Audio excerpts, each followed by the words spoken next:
Konohagakure was one of the strongest and most peaceful ninja villages. The sun was shining, and someone was running for a huge mob. Naruto was racing through the streets, running like a wild man. Behind him, a mob of both civilian and ninja alike was chasing after him. And by the looks of those weapons they were carrying, their intentions were not good. Now, normally one would ask why this mob was chasing a barely 6-year-old kid like he is the plague. This kid was the Jinchuriki of the Nine-Tailed Fox, Kyuubi no Kitsune, who had attacked Konoha and had resulted in the death of a great part of the village, including the best Hokage, or leader that Konoha had ever had, Konoha's Yellow Flash, Minato Namikaze's fourth Hokage. Because of that, some people thought poor Naruto was the demon and decided to take vengeance into their own hands. Now, Naruto was no easy catch. Being repeatedly chased, the kid had an abnormal stamina and speed. He was able to outrun A and BU, which were the village elites. Still, he had bad luck with this mob, which was filled with some Sharingan and Byakugan users. You see, there are two major clans that people love to praise: the Uchiha clan and the Hyuga clan. They both were praised for their Idujitsus, Sharingan for the Uchihas and Byakugan for the Hyugas. Byakugan allowed the user to see 360 degrees around themselves, even past his own skull. It also allowed him to see far with a precision unmatched. It allowed one to see the chakra passages and the tenketsus. Tenketsus were points in the chakra paths that, if messed with, could make one person get his chakra cut or an augment in that region. Sharingan allowed a person to see chakra pathways, but not the tenketsus. Instead, it allowed a photographic memory. These two characteristics made the Sharingan a copy eye, capable of coping all non-Kikei Gunkai's techniques to be copied by a Sharingan user. In addition, the higher levels of Sharingan allowed the user to predict the enemy's moves before they happened, making them be one step ahead in battle. Finally, it allowed one to use Genjutsu just by looking at the enemy's eyes, making them one of the most terrible technique to use on anyone. So, it was no wonder that Naruto was having trouble running away from this mob. He turned to the right, but no fair a dead end. A very afraid Naruto turned towards the only way out of that alley to find that the mob had already gotten there. They smiled, seeing the poor child look at them in fear. "Time to pay for what you did, you damned demon." Naruto stepped back. "What did I ever do to you? I don't know what you were talking about. Don't try to fool us. We know that this is all just your acting. You don't trick us, Kyuubi." In the distance, wearing dog mask, was an ANBU that was supposed to watch over Naruto. But he let the mob hit Naruto as they wished. "This is for what you did to Sensei, monster." The mob began to beat him up. Whether with simple fists or sticks, it didn't matter. Then one of them came closer and started to cut Naruto with a kunai. The pain was too much, and Naruto fainted from it. Just as they were about to finish with him, half of the mob fell down. A man appeared. He was a fairly tall, fair-skinned man having bright, red eyes with slits and long, spiky, blue hair that reached the center of his back. The man also has jaw-length bangs framing either side of his face, and he had red lines coming down his eyes which looked like he was crying blood tears. He wore a simple black suit with a distinctive white fur collar. This armor was constructed from numerous blue metal plates, formed into multiple protective guards along his body, in particular, chest, waist, shoulders, and upper arms. This clothing was accompanied by sandals and a hapuri engraved with his clan's symbol, which was 4 leaf-like wings with a ring appearing in between the spaces. He also wore a short-sleeved, long black haori over his attire, decorated by lightning clouds motifs on the edges, with a kanji for storm dragon written vertically down the back, and closed on the front by a thin blue rope. This man was Ryoku Tatsumori, the youngest person in his generation to have ever been named Sannin after Orochimaru defected, and he was very livid at the moment to be seeing a mob attacking a child, and not just any child, no. The son of his 2 fallen friends Minato and Kushina. He then approached them while flaring his yokai energy, which he was drawing from his tenant Suryu, the celestial guardian of the east and god of the roaring skies and thundering seas. He approached the mob with his sword fully drawn and poised to kill them all. "How dare you harm my Masuko-san? You will pay for your transgression with your lives," he said before charging into the mob, killing everyone who'd attacked his adopted son. Even the shinobi in the group didn't stand a chance, as that was one of the most powerful ninja and stepfather of the village. So, in a matter of minutes, they were all dead. Ryoku grabbed Naruto and wasn't at all surprised to see red chakra healing the wounds. Is Kyubi healing him? But Ryoku couldn't think about that now. He had to save Naruto. He then performed a few one-handed seals, Bubin Bodhi Henken. Mori Ryu no Tsubasa, partial body transformation, wings of the forest dragon. Then large leaf-like wings sprouted from his back, and he then moved them over Naruto's body, Ryuten. Mori Ryu no Shikufuku, draconic release, forest dragon's blessings. His wings then began to glow a soft light green as dust-like scales descended down onto the boy, healing all his injuries. When the boy was fully recovered, he dispelled his jutsu and carried the boy to the Hokage office. "Sarutobi better have a good fucking reason why Naruto wasn't at my compound. And if the council had something to do with this, oh, they'll pay dearly for what happened to my son," the dragon Sannin thought to himself as he marched to his targeted destination. In Naruto's mindscape, Naruto woke up to find himself in a sewer-like place. He glanced around, hoping to find something, when he heard a voice. "Ha, you are awakened. Come, young Naruto, we have much to talk." Naruto went towards the voice to find a huge cage. He then saw two blood-red eyes looking at him from the other side. "Do you know who I am, Naruto?" KQBI asked a surprised and frightened Naruto. "Yes, and calm down, young one. I'm not going to harm you. I'm the only reason you are still alive anyway, and your stepfather has returned from his 3-year-long mission," QB said to the boy. "But you destroyed the village. Why would you help me? And why are you on a cage? Where are we anyway? And Dad's finally came back." QB was getting impatient with all his questions. "God, do you have to speak that loudly, kid? And stop asking so many questions, and maybe I'll answer you." Naruto went silent. QB sighed. "Good. Now about your questions. We are in your mind. And before you ask, I'm here because your fourth Hokage put me here, and yes, your father is back, and from the way his chakra has spiked, I'm guessing he's rather livid at the moment. Impossible, he killed you." "And what do you mean by livid?" QB looked at him. "No, you idiot. If that was the case, you would be dead too. Anyway, he didn't kill me because he was unable to. Instead, he was able to seal me in you. That is why I am here and why I am in this cage. And since I'm sealed in you, I would die if you died. I don't want that yet, and your father is livid because you were supposed to be living at his compound. But I'm guessing something screwed up. Now, on to the other matters. I want to make a deal with you." QB was then interrupted. "Wait. What about why you attacked the village? And this proposition of yours? How do I know I can trust you? Oh gods of all that is holy in this world. Not this again. Listen, hear the deal, and then you can ask your questions, child." Naruto shut up immediately. "Good. Now the thing is, I don't want a weak host. That would be insulting.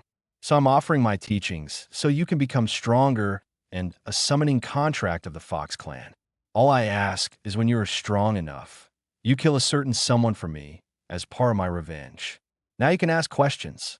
Naruto thought for a while. "Why do you want me to kill this person?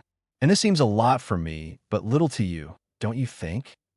Naruto asked, and the QB responded, "Those are good questions, kid. Now listen here, by making you stronger, I'm making myself feared. So that is a win-win situation for both of us. Second, that man was the reason why I attacked Konoha anyway. You see, this man is called Madara Uchiha. He had developed a new level of Sharingan, and that made him more powerful than I thought. It gave him the power to control me. He made me attack Konoha. He is the reason I am in this jail. You help me kill him, and I'll be forever in your debt."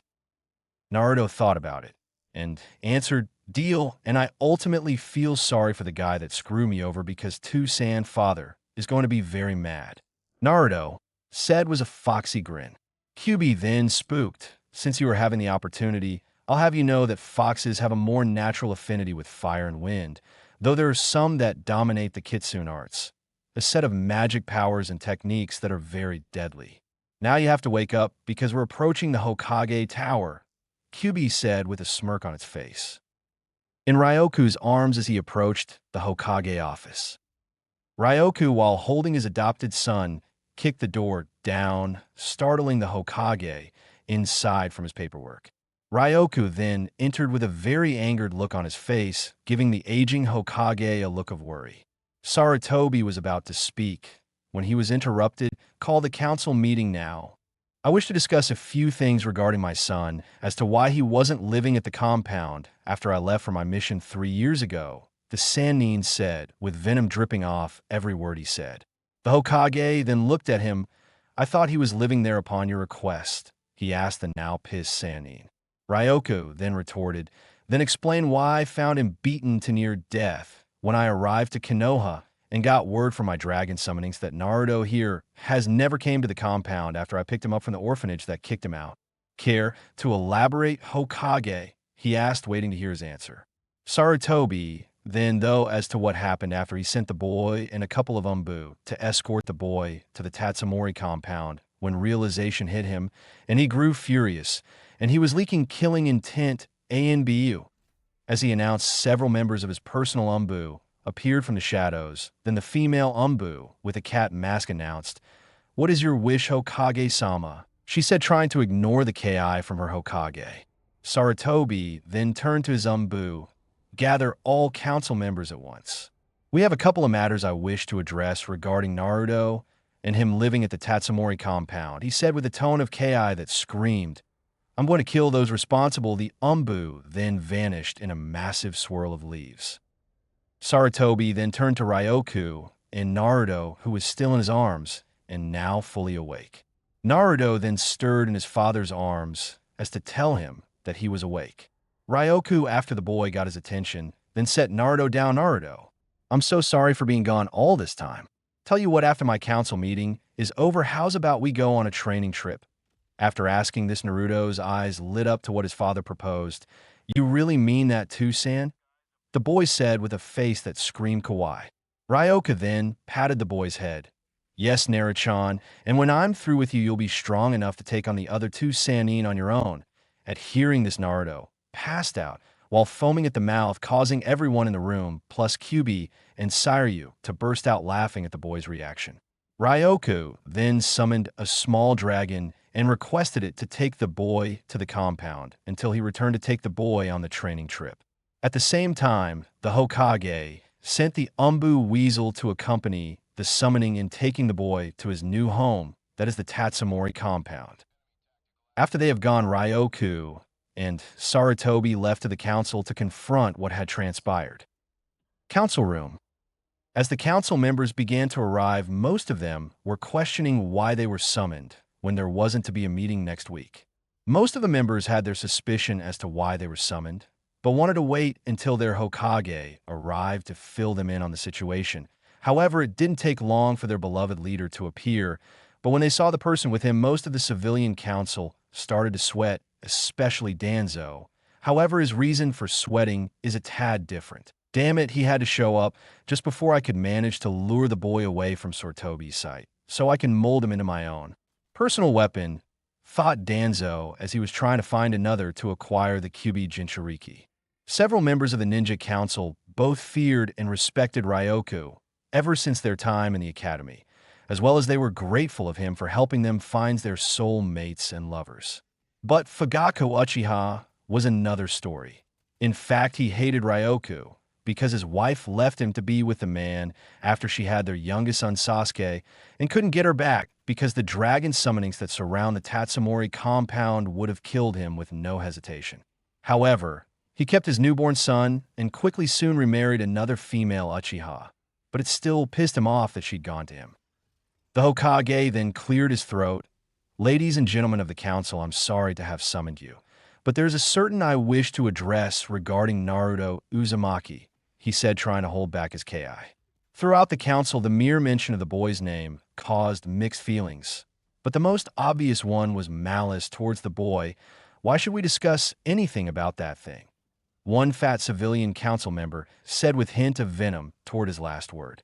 Ryoku then turned to the man, "That thing," as you call it, has a name, and while I'm here, I would like it if you addressed him as such," the Dragon Master said, trying to hold back every urge to kill the man. Then it was a blonde-haired civilian council member who spoke next. "And why should we? That little monster doesn't deserve anything that entitles it as human," she said, only to be verbally attacked by the Inuzuka head. Shut it.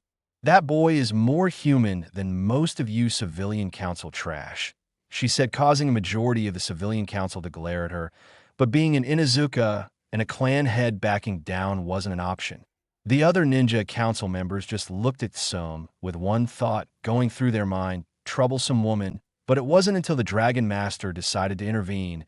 "I thank you, Tsum-san, for defending the boy. But the reason why I asked the Hokage to call this meeting was to find out why Naruto never made it to my compound when I adopted him 3 years ago after the boy was kicked out of the orphanage at the age of 3. He asked. This question made a lot of people feel uneasy, especially for the civilian council and the 3 elders, because they knew full well that Ryoka loved the boy and would see that justice is served.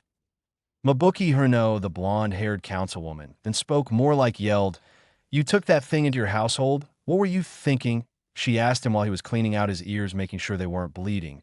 "Well, Ms. Banshee, I'm fully within my right to take in an orphan child, and so I decided to take in Naruto and to raise him as my own. But when I returned from my 2-year mission, my dragon summonings told me that Naruto never made it to my compound.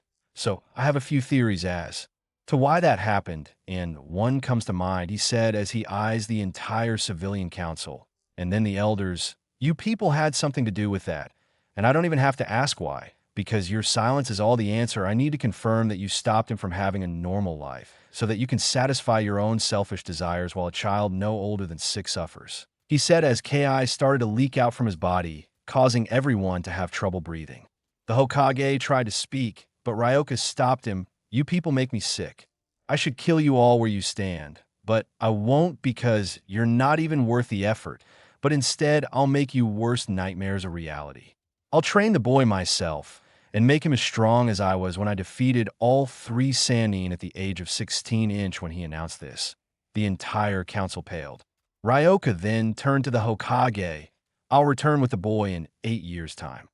That'll be plenty of time for me to train the boy and maybe teaching a few of my own personal jutsu," he said with a large toothy grin on his face. Koharu then spoke.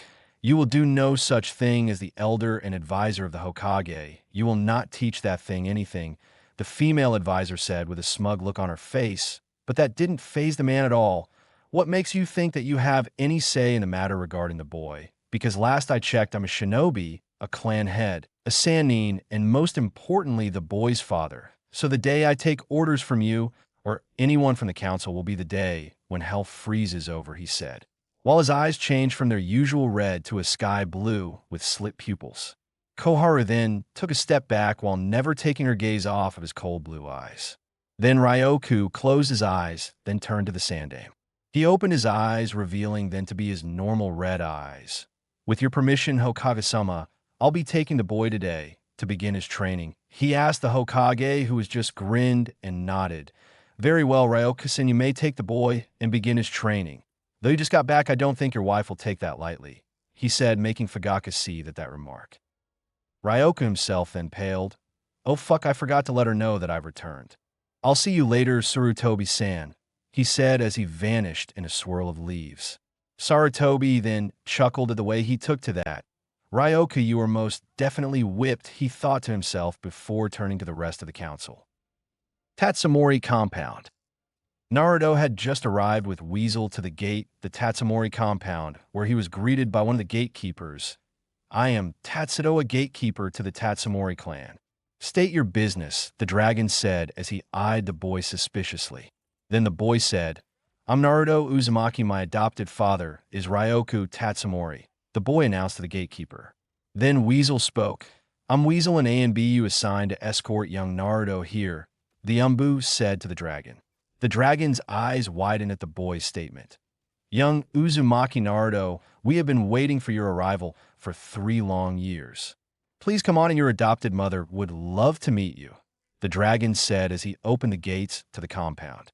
As Naruto walked in, he stopped and looked at Tatsudo. "Wait, I have an adopted mother," he asked the dragon, who then nodded. Naruto then got tear-eyed and ran into the compound looking for his new mother. As Naruto ran into the compound, Weasel smiled behind his mask. Then, in a flurry of crows, he left with the gatekeeper giving a toothy grin. So that was Mikoto-sama's oldest child and Ryoka's stepson. Would have been nice to see a reunion, but I guess the Umbu life is demanding of his talents as of the moment, Tatsudoa thought as he got back to guarding the compound entrance. Back to Naruto. As he ran through the compound, he ran across several other dragons that are assigned to do different tasks around the compound, until he found the garden where he saw a woman who was fair-skinned woman with long, black hair with bangs hanging on either side of her face to roughly frame her cheeks and black eyes. She wears the traditional attire of a miko that consists out of a purple hakama with a symbol of a fan being surrounded by a dragon on the back, a white haori with a sash-like belt, wooden sandals, and a white ribbon to partially hold her hair in place. Naruto slowly approached the woman with caution as to not startle her. The woman then became aware of his presence and turned to meet the boy only for her eyes to widen slightly. This child has her face and his eyes, she thought, as she then fully turned to the boy as he approached her. She then spoke, "I am Mikoto Yu, Tatsumori, and what is your name, young one?" She asked the boy in a soft, inviting tone. Naruto looked at her with a shy look to his face. "My name is Naruto." "Naruto Uzumaki," the boy said as he introduced himself, causing Mikoto's eyes to widen. "Uzumaki Naruto, as in Kushina-chan and Minato-san's son." What is he doing here? Mikoto got over her general shock of who the boy is when she realized that he was the boy that Ryoku adopted before he left on his 3-year-long mission. Mikoto then smiled at the boy. "You must be tired, Naruto-chan. Let Mama take care of you," she said as she sat down in size a position so that the boy can rest on her lap, in which the young blonde did and drifted off to dreamland as Mikoto gently caressed his hair and whiskered cheek, humming a soft tone. As she was doing this, she then notices that Naruto was crying as if he had finally found what he had been looking for all his life, and home with a family to come home to. Ryoku, having come back from his council meeting, walked through the compound in search of the young blonde, but his search was halted as he heard his wife sing a soft lullaby. He followed the music and found her in the garden with a sleeping Naruto on her lap as she gently caressed his hair and whiskered face. The scene made the hardened warrior's heart melt because this is what the boy truly needed: the love of a mother and the warmth of a home to come home to, something that the civilian council, village elders, and Fugako deliberately deprived the boy from having. Mikoto then looked up and saw her husband looking at the scene with a soft look to his face that made her smile. After 30 minutes have passed, Ryoku then carried the now sleeping Naruto into a room that was his own. The room had a Spartan feel to it with only a futon, 2 nightstands, and a dresser. But with time, Naruto would personalize his room to make it his own. The only thing that made the room stand out was a flag with the Uzumaki swirl and a WYRM eating its own tail as the outline. Ryoka then set the boy into the futon and tucked him in a bed and left the room with his wife in tow. The two of them left the sleeping blonde and headed straight to the kitchen, where Mikoto started to prepare dinner, now for 3. As she was preparing dinner, her husband explained to her on what happened when he came back and what the council tried to do to their son and on what he decided to do about it. After saying his piece, Mikoto was angry because he just got home and now he had to leave again to train the boy. Ryoku then explained again why he was doing this and told her that he'd spend the night creating Horatian seal so that she could summon him when needed. This made her irritation lessened, but she was still mad that her husband wasn't staying for long. So in her mind, she decided to give him a night to remember, and with those seals she'd call him for various nightly activities which involved her in slutty costumes. Knowing this, she giggled as naughty images ran through her head, and Ryoku took notice of this and sighed in knowing what was going on through her mind. And if those Aika books that he found that one time under the floorboard were any indication, it was something that involved that slutty nurse outfit he found in the closet. An hour has passed since Naruto was tucked into bed, as Mikoto finished making dinner and Ryoku setting the table. The two then noticed the young blonde has woken up and was standing in the hallway to the kitchen. Ryoku was the first to respond. "Hey Naruto, I see you're finally up. Well, don't just stand there. Grab a seat and dig in," he said as he motioned to the empty seat that rested between Ryoku and Mikoto. Naruto stood there, and his eyes began to water. Then the tears came down, and this worried the adults in the room. Mikoto approached the young blonde and hugged him. "It's okay, Naruto, you're home," was all she said. Ryoka got up from his seat, approached his wife and adopted son, and hugged them. For the first time in his entire life, Naruto felt safe and loved by those whom claimed themselves his mother and father. Naruto then brought his hands up and returned a hug to his adoptive parents. This went on for 5 minutes until a grumbling noise was heard, and the adult looked at the blonde who was now blushing, but tried to hide it as he buried his face into Mikoto's bosom. The three then walked over to the table and ate. After eating, Naruto went into his room, which Ryoku assigned one of his summonings to guard the boy in case the council decided to steal the boy in the dead of night. But it was a very slim chance since the dragons that guard the compound made sure of that. But one can't be too careful. The two left to their room where they got ready for bed. However, as Ryoka laid in his side of the futon, he could see his lover make her way to the closet and close the door behind her. After several minutes of waiting, Mikoto came out wearing her slutty nurse outfit. Seeing this, Ryoku activated a privacy seal to prevent anyone coming in and a soundproof seal to prevent anyone from listening in on their nightly activity.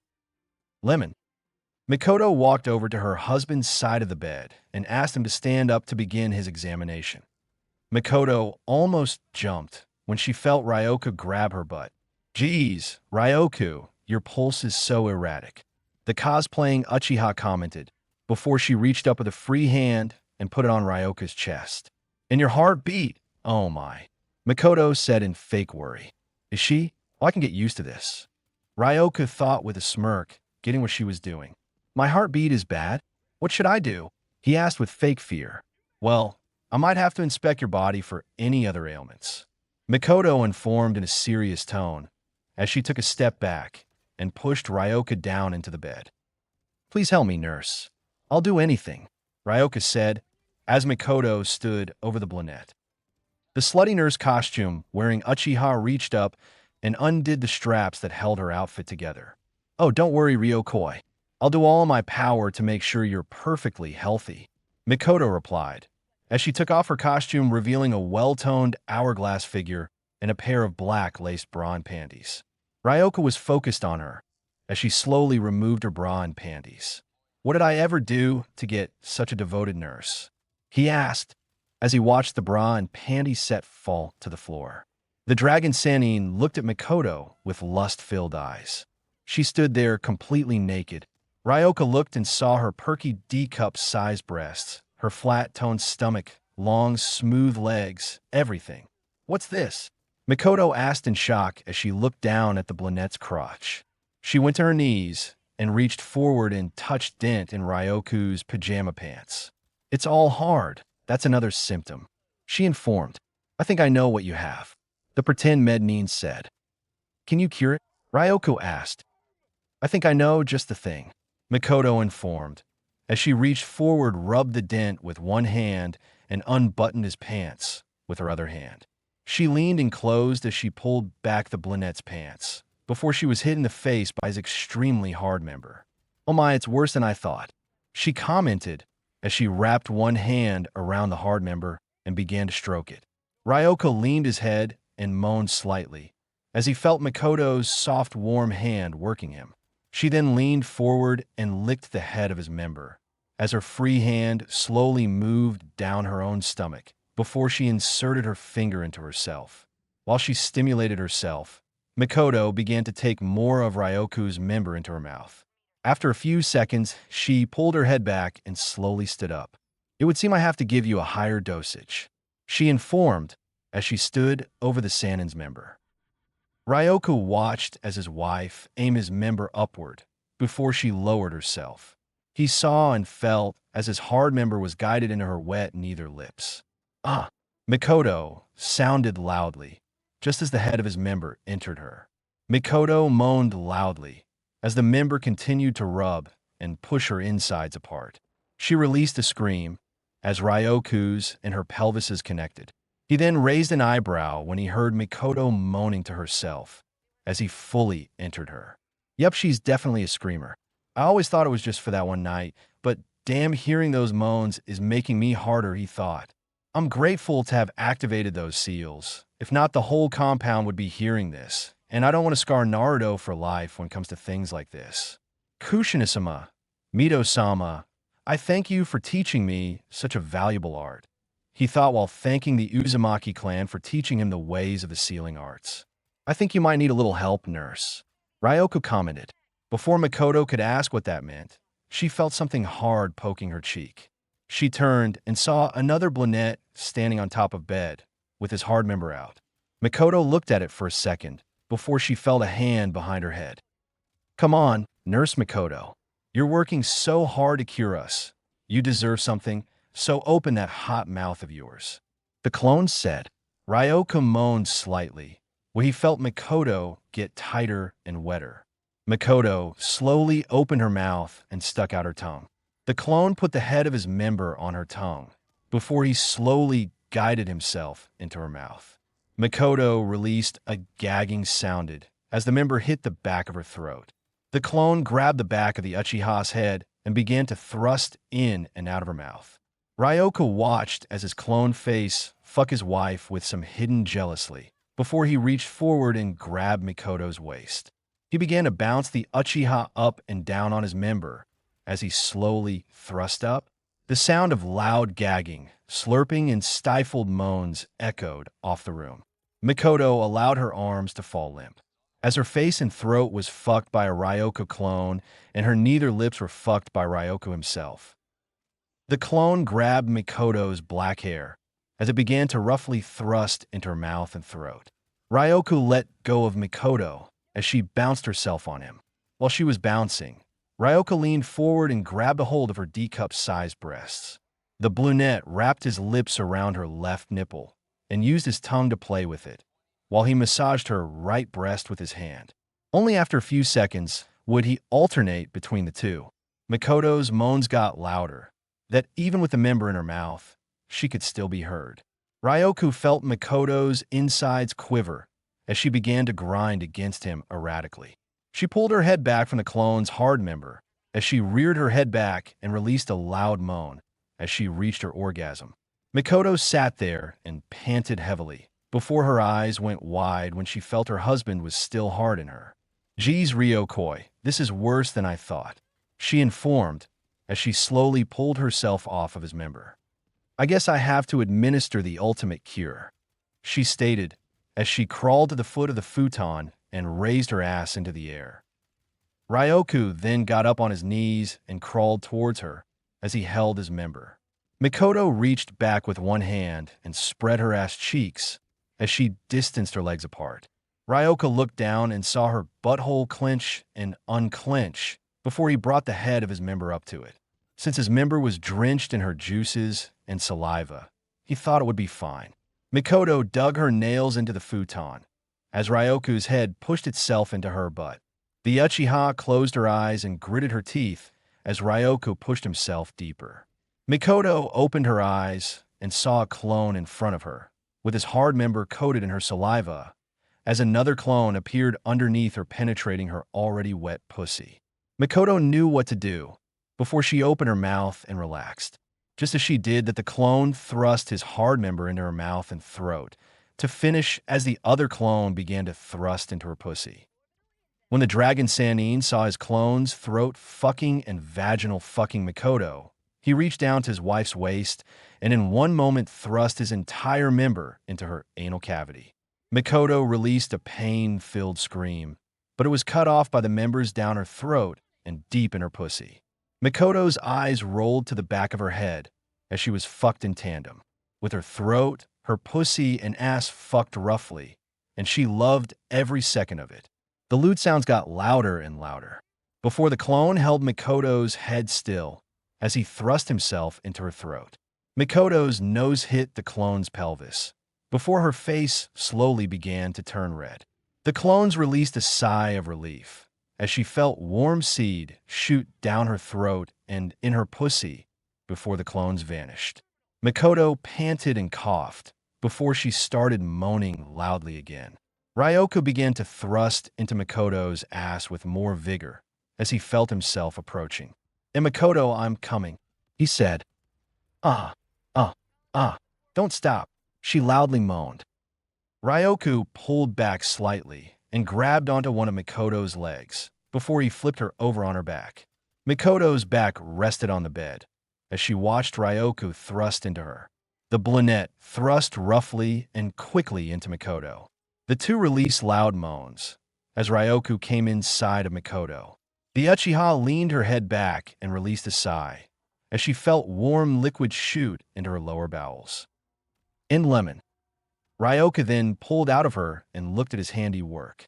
As he watched his wife pant, he then caught the scent of a woman in heat. His wife was giving off the smell and knew full well what that meant. She was ovulating, and after this intense session of sex, she'll most likely be pregnant. Ryoka's mind was going a million miles per hour of what parent life would be like, but got over it after a while and thinking that being a parent to a child with Makoto will be an excellent experience, and with young Naruto being the big brother, it'll be one big happy family. Makoto then crawled to her husband's side and rested her head on his chest over his heart.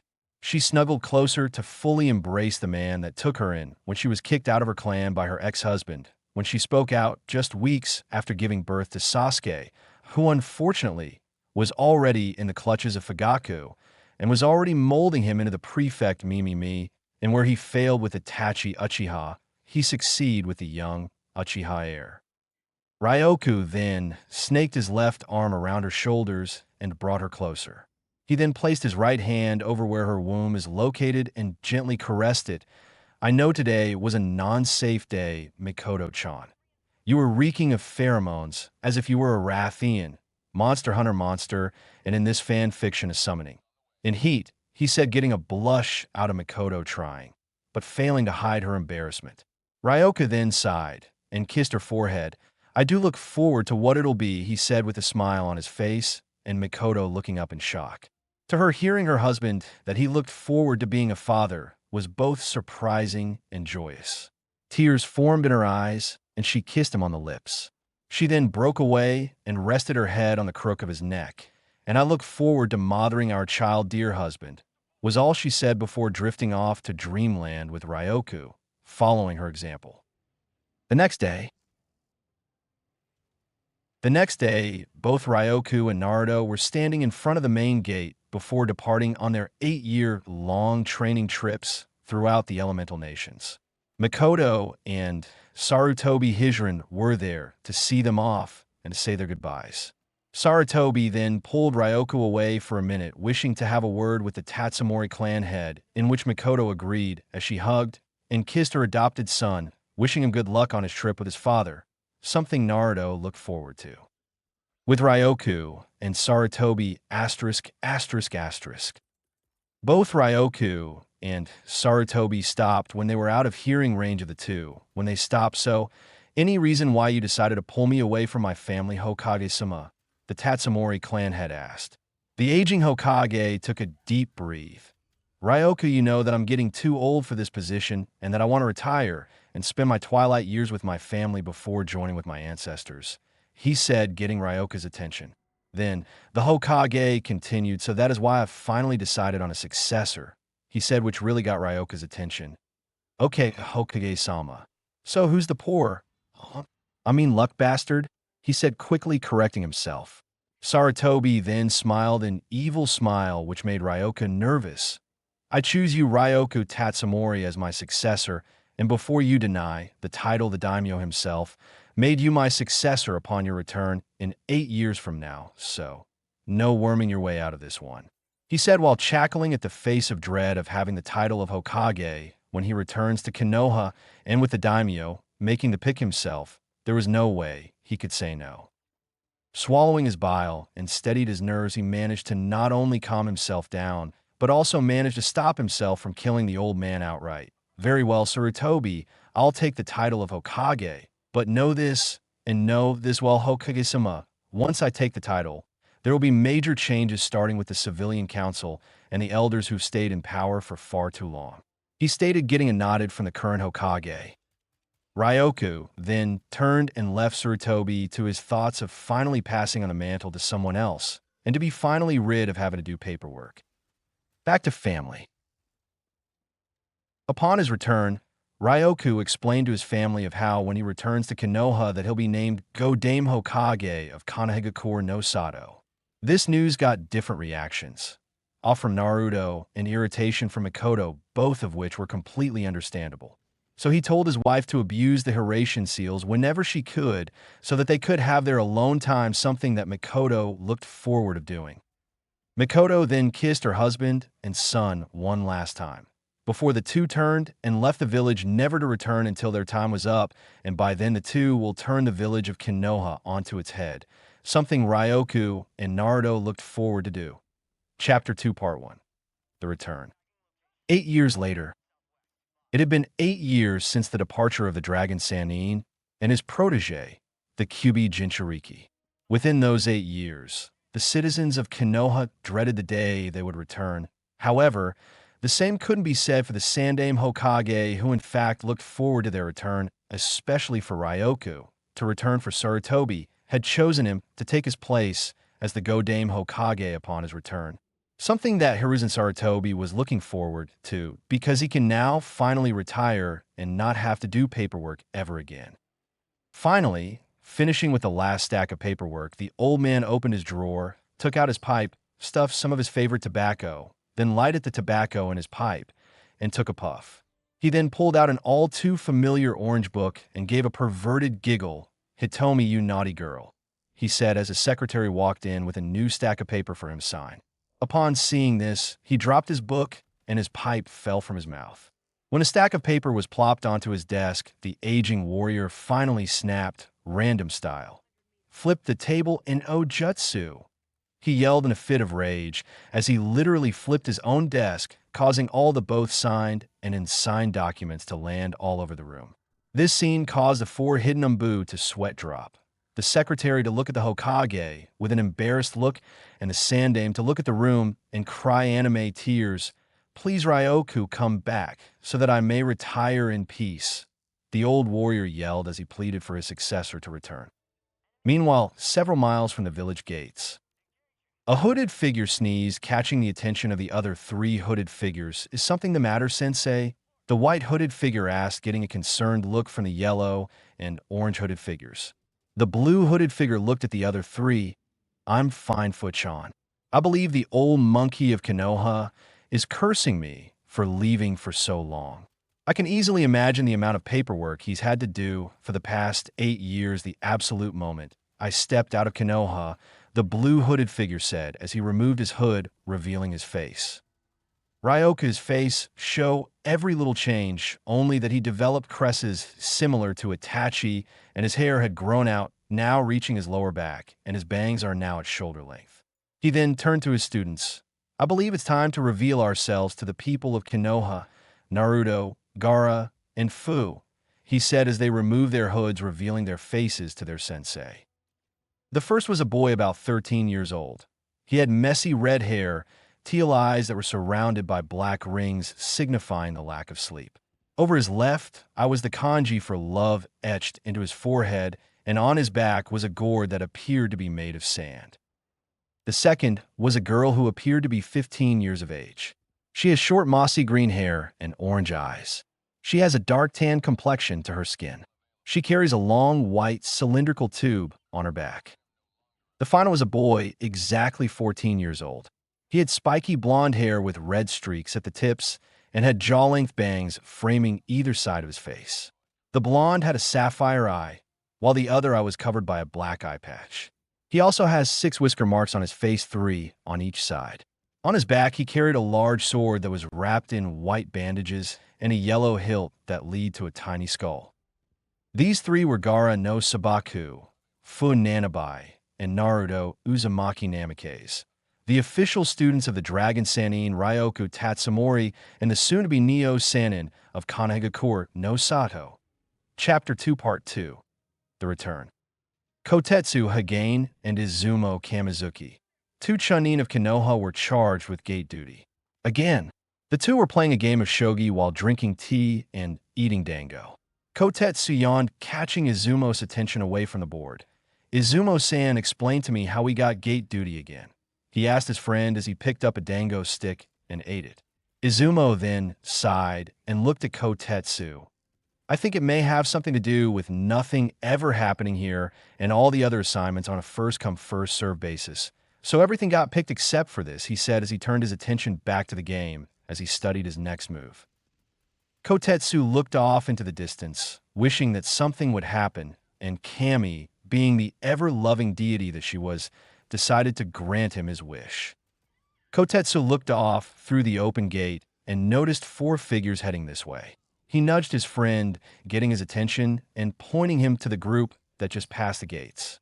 They immediately recognized the blonde and the brunette, but the other 2 they didn't, so they assumed that the other 2 might be Ryoka-sama's other students from what Hiruzen has told them about.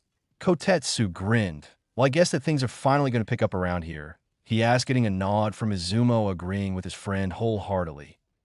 The group then stopped as Ryoku approached the gatekeepers. Ryoku Tatsumori, Naruto Uzumaki are returning to Konoha from our 8-year training trip, and the 2 accompanying me are Gaara no Sabaku and Funanabai, who wish to become citizens and shinobi of Kanagakure no Sato, he said as he handed them their passports.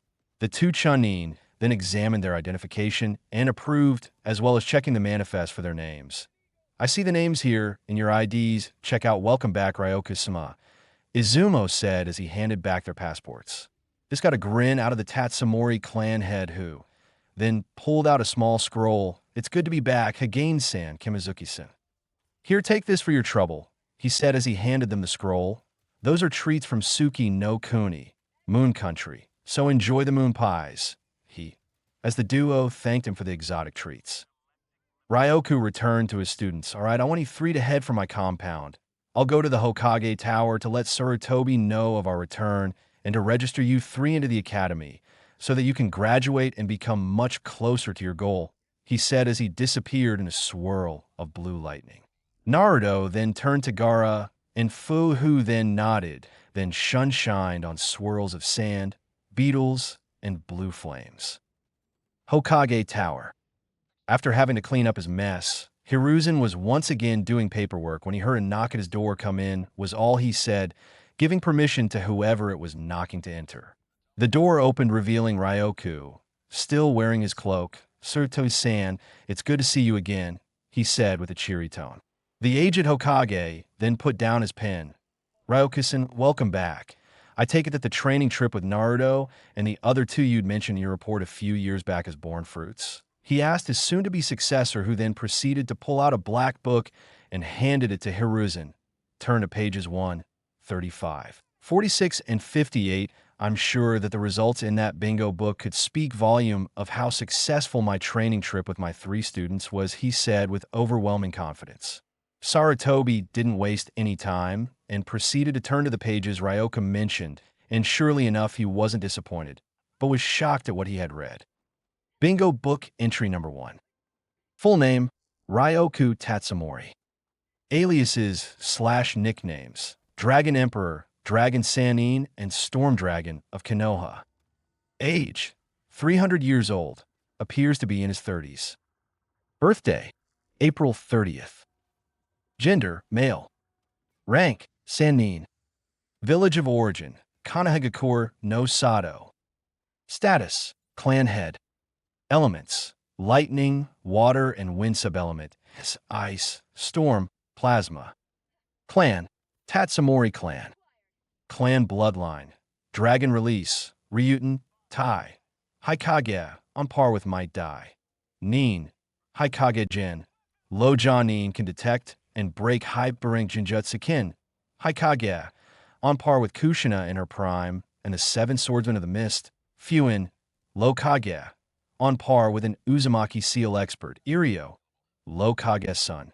True Sage level summonings. Universal Dragon Summoning Contract, meaning he can summon the main and subspecies of dragons such as wyverns, hydras, WYRMS, etc. Threat level, Z rank, note, don't approach. Flee on sight. Rewards, Oto, 500 million, dead or alive.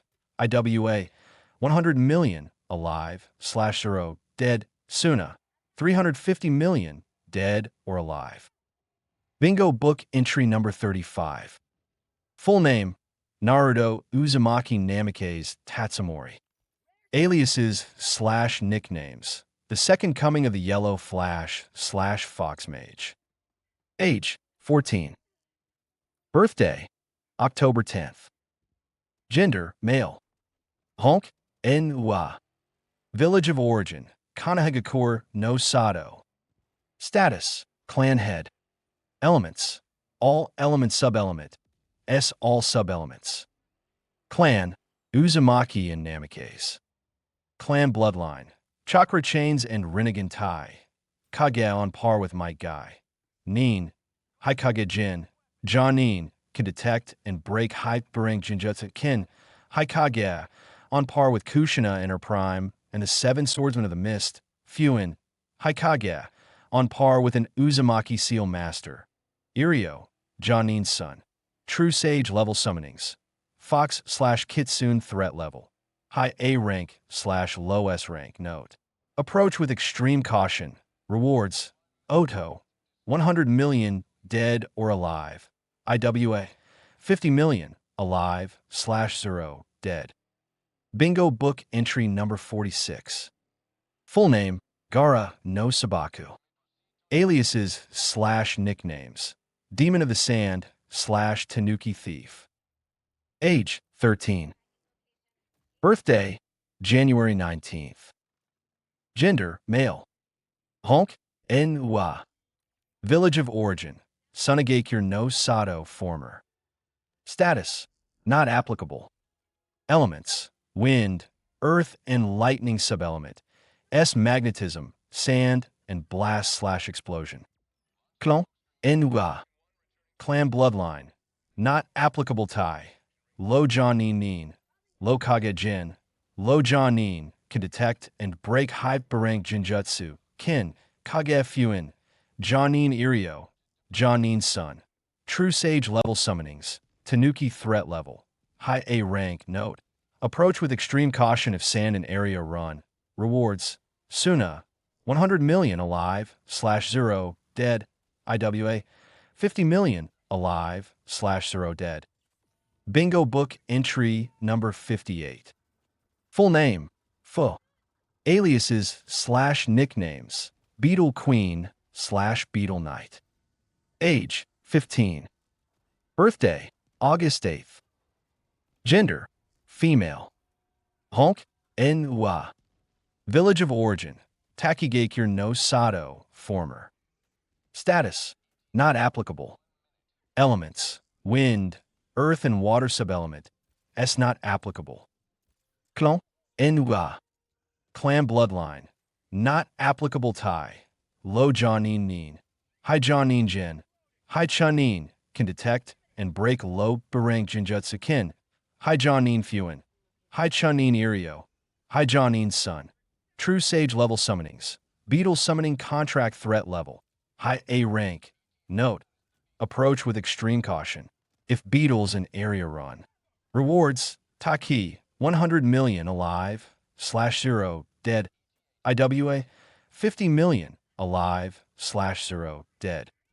After reading the bingo book, the Sandaime was astonished to have learned that his soon-to-be successor had trained 3 young individuals into becoming what set out to do. Make a team that'll one day rival his own and one day take their place as the Sannin of Konoha. However, what got his attention was that all 3 of Ryoka's students were Jinchuriki Naruto, being the Jinchuriki of Kyuubi no Kitsune, while Gaara contained Ichibi no Shikaku and young Funanabai no Kabutomushi. But what got his attention was that the other 2 hailed from other villages, Gaara from Suna and Fu from Taki. Also, what caught his attention was that Naruto had taken his blood father's name. So he can assume that either Ryoku had told him of his heritage, or could Kyuubi had told him of who his parents were. Sarutobi wanted to ask how he got these 2 to become his students, and of how Naruto learned of his connection to Minato Namikaze, but figured he would leave it for another time. As he put the book away, Ryoku then gave him a small scroll similar to the one he gave to Izumo and Kotetsu earlier, a gift from all over the elemental nations, a box of assorted tobacco, he said as Sarutobi received his gift with a smile. Hiruzen then put his gift in his drawer with his stash of Ika, then turned to his brunette friend, Ryoka, why don't you head home and let your family know that you've returned? The coronation to you becoming Hokage isn't until after the graduation of the current academy students, and I'll have your students join the graduating class for their final exams, he said. Ryoku then smiled. Mikoto Heim will most likely kill me if I don't show, and my children have waited a long time to see their father, he said right before he shunshin to his compound. Tatsumori Compound. Naruto, Gaara, and Fu stood outside of the compound with Tatsudoa greeting them. Welcome back, Naruto-sama. I take it that your training trip has bared powerful fruit? The gatekeeper asked the young blonde. Naruto nodded, giving the dragon his answer. It's good to see you again, Tatsudoa. These are my teammates, my brother Gaara, and my girlfriend Fu, he said as the blonde introduced his companions. The dragon then gave the blonde a toothy grin. Girlfriend, huh? Mikoto-sama is going to have a field day with this. Not to mention the children would love to see the one who stole their precious Oni-chan, especially young Setsuna and young Satsuki, the dragon remarked.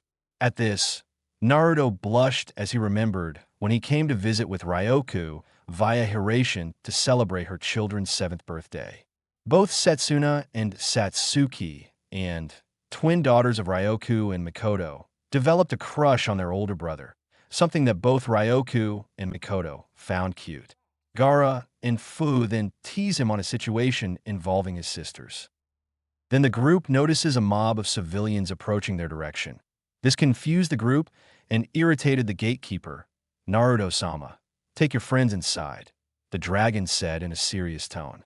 Naruto, not wanting to disobey one of his father's summonings, motioned his friends to follow him into the compound. The gate closed behind them, and a seal was placed over the gate, and other dragons started to gather on top of the tiles on the wall. Leave now, humans. You're not welcomed here. Inside the compound, Naruto and his companions, upon entering the compound, they were greeted by both dragons and young Uchiha children, who Ryoku saved and adopted after the massacre. And I'll type the events of the massacre next chapter. The two that stood out in front of the group were two twin girls. Both were carbon copies of their mother, but had blue streaks in their black hair. Then they ran and tackled Naruto to the ground. Welcome back, Oni-chan, they yelled in unison. Then the next thing he knew, all the children followed the twins' example and dogpiled on the poor blonde, much to his dismay and to the entertainment of his companions who were laughing at Naruto's situation. As this was going on, the door opened up and revealed the lady of the Tatsumori clan, Mikoto Yu, Tatsumori. She wore an outfit similar to when he met her. She now wears a navy blue hakama with symbol of a fan being surrounded by a dragon eating its own tail on the back, a black haori with a sash-like belt and wooden sandals. As she saw her oldest son being buried under a mountain of children, she put a sleeved hand to her mouth and giggled. Oh my Sochi-kun, it would seem that your fans have dogpiled you, she said with a smile on her face. Naruto finally managed to claw his way out from under the mountain of tiny bodies, stood up and hugged his adopted mother. I'm home, cousin, he said as Mikoto gave a hug to him. It's good to see you again, Naruto-chan. Now where's my husband? She asked in a sweetly tone that promised pain. Tusen went to the Hokage to report our return and assign me and my team up to the academy to become an official genin team. To Konoha, he quickly responded, fearing for his health. She released her son and sighed. You and him only ever visit twice a year since the twins were born, only to celebrate either the children's birthday or mine, and now that he's finally home and he decides to visit the Hokage instead of his beautiful and loving wife.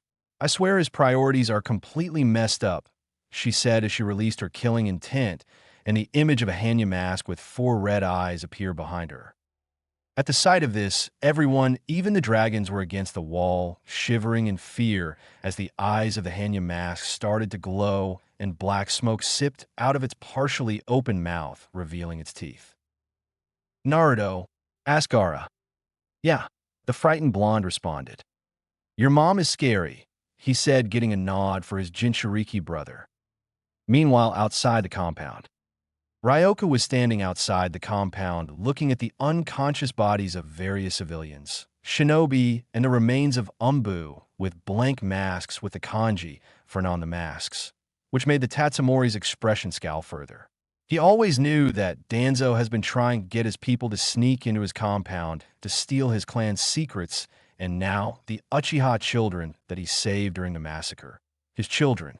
He made it a mental note to kill him and the civilian council who have been meddling in shinobi affairs ever since they came into power during the Second Great Shinobi War. He then witnessed his dragons eating one of the Naumbu that was still alive. The Naumbu's head turned to him, and he extended his arm, asking for help. Please. Help me, he begged. Ryoka looked at him and extended his arm and pointed to him. He then gathered chakra at the tip of his finger. No was all he said.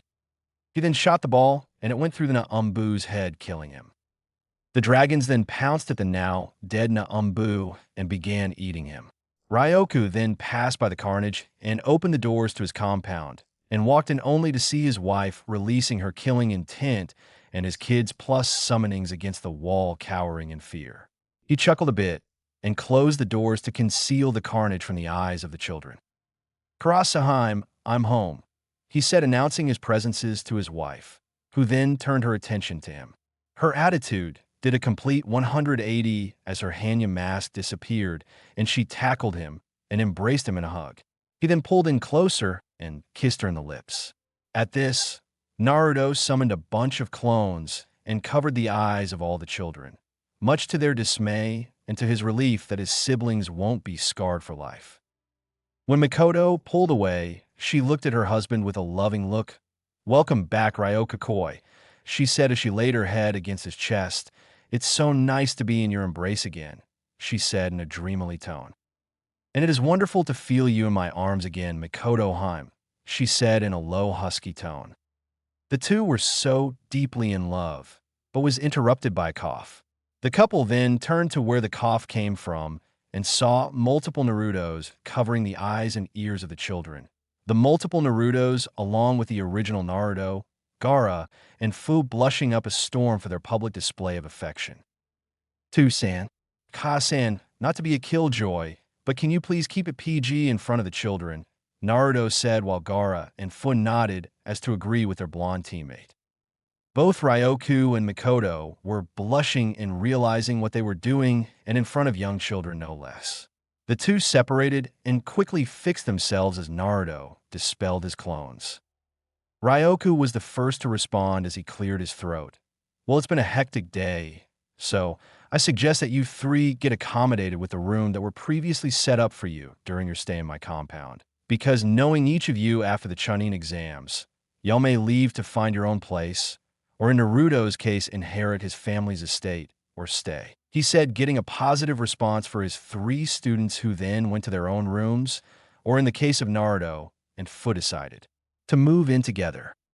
After they've gotten settled in, and after a nice dinner with the whole family, they all went to bed and eagerly waited for their chance for greatness. For Ryoku, it was his coronation to the mantle of Hokage, and for Team Jinchuriki, it was their chance at being official Genin. Flashback, 7 months after he and Naruto had left Konoha. As Ryoku was getting ready for bed, he then felt a tug from one of his Eurasian seals that he'd left with Mikoto in case she ever needed him, and boy did she abuse the hell out of them. He then teleports back to his compound. When he arrives, he was standing in front of his very pregnant wife and his stepson Itachi Uchiha, who was wearing his Umbu uniform and looked at the clan head with a very serious look. Ryoku-sama, I called for you because I have a request, he said, making both Mikoto and Ryoka look at the young Uchiha heir with a shocked look. This came as a surprise to the two adults because this was the first time that Itachi has ever asked Ryoku for anything, and if he had to call him for a favor or a request, then it must be serious. Getting over his shock, Ryoku then nodded, very well, but I want to hear what led to the situation that needed you to summon me, he said in a serious tone.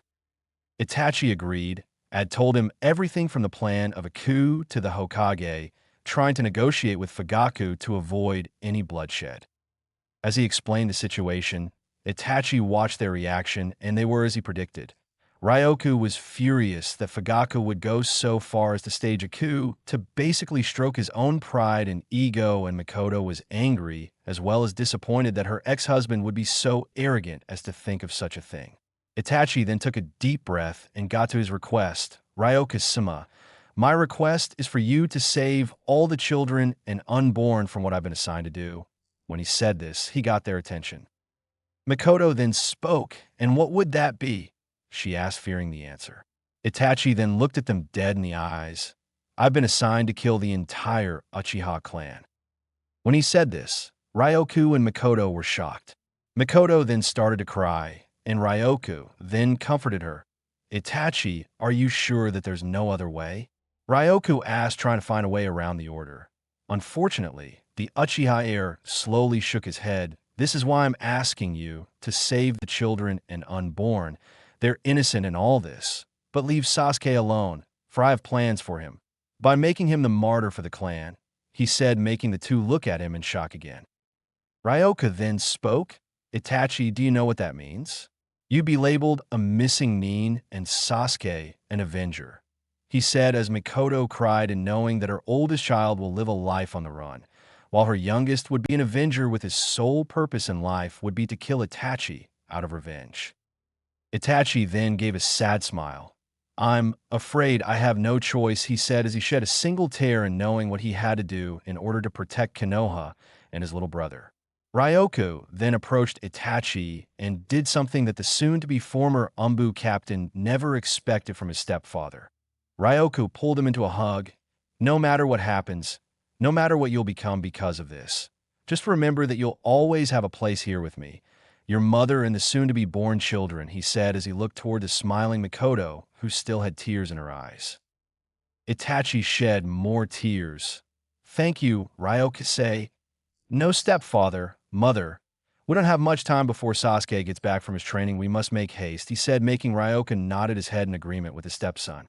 Ryoku left to his clan armory, and after 5 minutes, he returns wearing his old Uzushiobikure Umbu uniform, which was identical to the one Itachi wore, but the mask has the Uzumaki swirl on the forehead of the mask. He then kissed his wife and joined Itachi's side. I'm heading out, my love, he said as both he and Itachi vanished via Shunshin. Be safe was all Makoto said. Uchiha District.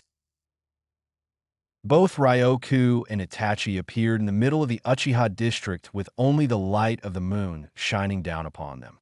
The Tatsumori clan head then summoned several large dragons known as dragon brood mothers. These dragons are capable of being surrogate mothers to any species as long as the embryo, fetus, or baby that's extracted from the biological mother is alive.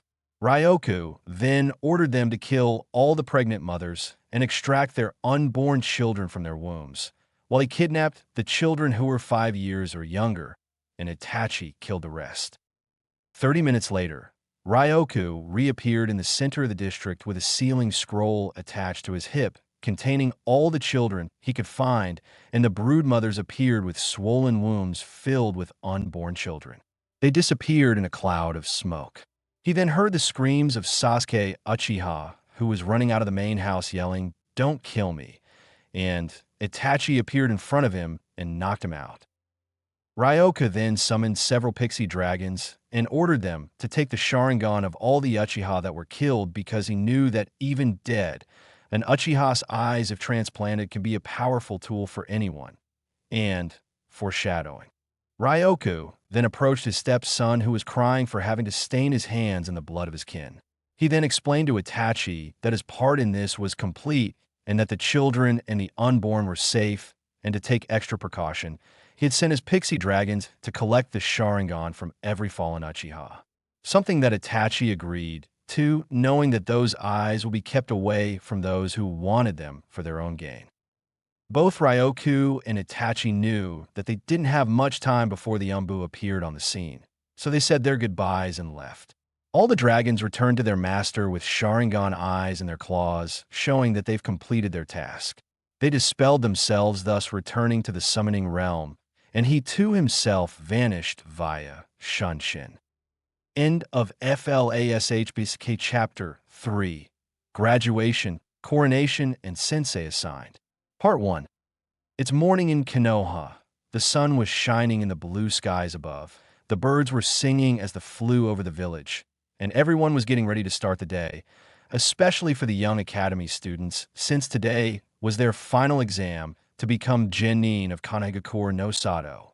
No students were happier than Naruto and his teammates, Gaara and Fu, who were just registered to take the graduation class along with the other students. Gaara, who called it cheating our way, Naruto calls it getting in with what's needed to pass, and Fu, along with their sensei, calls it skipping 4 years of learning nothing useful for those who were serious about their shinobi career. As the three raced towards the academy via roof hopping, they noticed that they were being tailed by blank-masked shinobi, but were quickly dispatched by Ryoku's ever-present dragon summonings via dive bombing. Naruto, Gaara, and Fu smiled in knowing that their father/sensei was protecting them. When they arrived, they noticed that they were the only ones at the academy, so they got in the ninja way. The three snuck in and made their way to the classroom, where they waited by doing their own thing.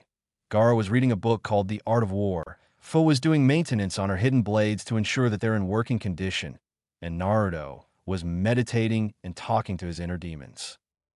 Naruto's mindscape. Within his mindscape, Naruto stood in the center of a circle with 2 lit candles. And think of when Hagoromo Oitsutsuki said his farewell to the bijou when they were first created. Standing in front of him was a giant wolf with sliver fur with black streaks, 10 long and slender tails, and 3 eyes, with the third being in the center of its forehead. This is the mighty Jubi no Ukami, but she likes the name Katsumi. But one must ask how Naruto possessed the 10-tailed, when Hagoromo split the beast into 9 different entities and were scattered only for 8 of the 9 bijou to be pawned off by Hashirama to bring peace throughout the elemental nations. While during their travels, Ryoku had developed a seal in which he could steal a bijou without killing the Jinchuriki, but said Jinchuriki would still possess some of the bijou's power, as well as any physical traits that they acquired when they became Jinchuriki. Both Gaara and Fu gave half of their bijou to Naruto willingly. Han and Rashi of Wadakure no Sato were unfortunately killed, since like all of IWA, they too held a grudge against the Yondaime Hokage. So when they saw Naruto, they attacked him, and Ryoku killed them and transferred the bijou into Naruto. Yagura, the Yondaime Mizukage of Kirigakure no Sato, was another unfortunate death. But since the brat was responsible to starting the bloodline purge, surprisingly Naruto killed him almost immediately, and thus helping the rebels gain victory and naming Mei Terumi the Go-Dame Mizukage. She tried to get with Ryoku, but turned her down, saying that he had a wife and children on the way, so he had set up a marriage contract between her and Naruto, much to Fu's ire. When they found Utakata, the Jinchuriki of the Rokubi no Namakuji, they also confronted a member of the now disbanded Kiri no Shinobigatana, Shishinin Shu, 7 ninja swordsmen of the mist. The individual who they found had a distinctive shark-like appearance, complete with pale blue-gray skin. He also has small, round, white eyes, gill-like facial markings under his eyes, and actual gills on his shoulders, and sharp triangular teeth, much like the other members of the 7 swordsmen of the mist. He also styled his blue hair in the form of a shark fin. He sported the standard outfit of the village, complete with a flak jacket and a slashed forehead protector. In his hands was a large sword wrapped in bandages and yellow hilt, and at the base of which is a small skull. The man was called Kisame Hashigaki, the man who killed the former leader of the 7 swordsmen and for leaking information to enemy villages. Now, he was wearing a black cloak with red clouds, and he stated that he was hunting those that housed beings of great power, which pretty much translated to the Jinchuriki, and that didn't sit too well for the group. So they had a huge battle, but it was Naruto who used a combination of Kokuo's Futon, Gobi, and Son Goku's Yoton, Yanbi, to deliver the final blow and melted him from the inside out. After defeating the Rouge Ninja, Naruto picked up the bandaged sword and the blade bonded with him, thus making him Samahata's next wielder. After the whole ordeal, Utakata heatedly offered to surrender the Rokubi to Naruto since he wanted to live out his days in peace. So Ryoku performed the sealing and Utakata was bijou free. Kyumo was a different ballgame, since they valued their Jinchuriki like they valued those with bloodlines. So, Ryoku had to negotiate with the Raikage, but knew that the man was as stubborn was the current Suchikage. So when they met to negotiate, he offered Naruto's hand in marriage to whomever the Raikage decided upon in a Kekkei Genkai, which he called Ryuden or Dragon Release. Upon hearing this, I was baffled as to why would Ryoku give his own bloodline to another village. The Tatsumori responded with that it was gesture of good faith, and that those who were chosen for the procedure would have to learn how to use the ancient bloodline on their own, since in Ryoku's words, the experience varied from each individual. So no two Ryuden users were the same. I agreed. When they met the Jinchuriki, Ryoku and his students wanted to shut up the Hachibi Jinchuriki because that inferno rapping was getting annoying and pitted the bijou. When the transfer commenced, the eight-tailed bolted out of its current host, and in a Naruto, saying that it had had enough of B's failed attempts of rhyming something that the other bijou could sympathize with since their new Jinchuriki was a ramen addict, and had the infamous Uzumaki verbal tick, Gyuki didn't seem to mind as long as Naruto didn't rap. When Naruto met the Nibi Jinchuriki, he was almost jumped by said Jinchuriki when her bijou took over its host upon seeing the blonde. But thanks to Ryoku's quick use of a suppression seal, Yujito Ni was able to regain control of her body, and like Yudikata, immediately wanted her bijou removed as to avoid another rape attempt. When the process was over, I had offered both Yujito and her sister Samui to be Naruto's future wives, much to the ire of Fu and the shock of the sisters. During their stay in Kyumo, Gaara had his first crush to a red-headed girl with dark mocha skin and an attitude that was one par with its Tsudara. Her name was Karui. At first, the two got off to a rocky start, but after a while, the two hit it off and the two became a couple. Of course, this gave his teammates material to tease him, but since he knew that his teammates were dating each other and that Naruto was engaged to various women throughout the elemental nations, he wasn't one to talk. Anyways, when all 9 bijou were gathered, Naruto and his group then traveled to the final resting place of the Rakudo Sennin, where he had learned the sage's fabled ninjutsu, the Onmyoton, Inyan Release. So after reading through various scrolls the sage left behind after his passing, Naruto then performed a technique called Onmyoton, Isho and I Sabit no Mono, Inyan Release, all things come together technique, that merged the bijou together to create the true Jubi, with Kyubi being the main aspect. What came to a surprise to him was that the Jubi was female, and she was grateful to the blonde that she allows him unlimited access to her power, which was a lot, and she even gave him the Rinnegan in one of his eyes, which he now covers with an eye patch that can block chakra sensitives, sensors, and even be a Kugan users. On Naruto-kun, how are you this fine morning? The feminine voice asked as she took on a human appearance and approached Naruto with a sway in her hips. The woman that now stood before him was 7 feet and 3 inches tall. She had unblemished skin that had a creamy white, with long sliver hair that reached the center of her back. Her eyes were metallic lavender, a perfect heart-shaped face, 2 small fangs jutting from her upper lip, giving her a feral look. She wore a loose kimono with a wolf pattern, which did little to house her massive G-cup breasts. On top of her head were a pair of wolf-like ears, and behind her were 10 long bushy tails. I'm fine, Katsumi-chan, did you sleep well? He asked. The now-named Jubi was then draped her arms around his neck and started to kiss his neck, which caused him to moan a bit, and his tool was starting to stand at attention. You mean if I slept through what you and Fu-chan did last night? Then no. I was, however, enjoying the show. So when do I get a turn? She asked, getting a blush for Naruto, who was stuttering as to how to answer her. Once I find a way to release you from the seal, then we can mate like rabbits in heat for as long as we want, he said to her, making her purr with approval. I look forward to it. I would love to eat out your Fu-chan. I wonder what she tastes like, she asked, making Naruto blush at the thought of Katsumi eating out Fu and Fu doing the same to her. The very thought made his unit harden, creating a large bulge in his pants, and blood started to drip out his nose. My Naruto-kun, does the image of me eating out Fu excites you? Well, what about me doing the same to Mei or the Ni twins from Kyumo? She said in a saucy tone, making Naruto nose bleed at the though. I gotta go, I can feel Fu-chan waking me up, bye, he said, leaving in a hurry. Katsumi then laughed, while teasing him sure was fun. Although, she said, taking a serious posture. I wonder what he would say and or do when he finds out about you. Usagi-san, she said as she looked up and saw was a woman in possession of very delicate facial features. She also had extremely long, sweeping white hair that touched the ground. Most noticeable were two brown, ear-like horns which stuck out from her head. She possessed the Byakugan, and also had a third eye on the center of her forehead that's eyelids parted vertically. Her eyebrows were cut very short, a symbol of nobility, and she wore a dark shade of lipstick on her lips and a dark shade of nail polish on her long fingernails. She wore the transitional high-collared Haim kimono, which was adorned with intricate lines that are gold and purple and tomo running down the center and edges of the gown.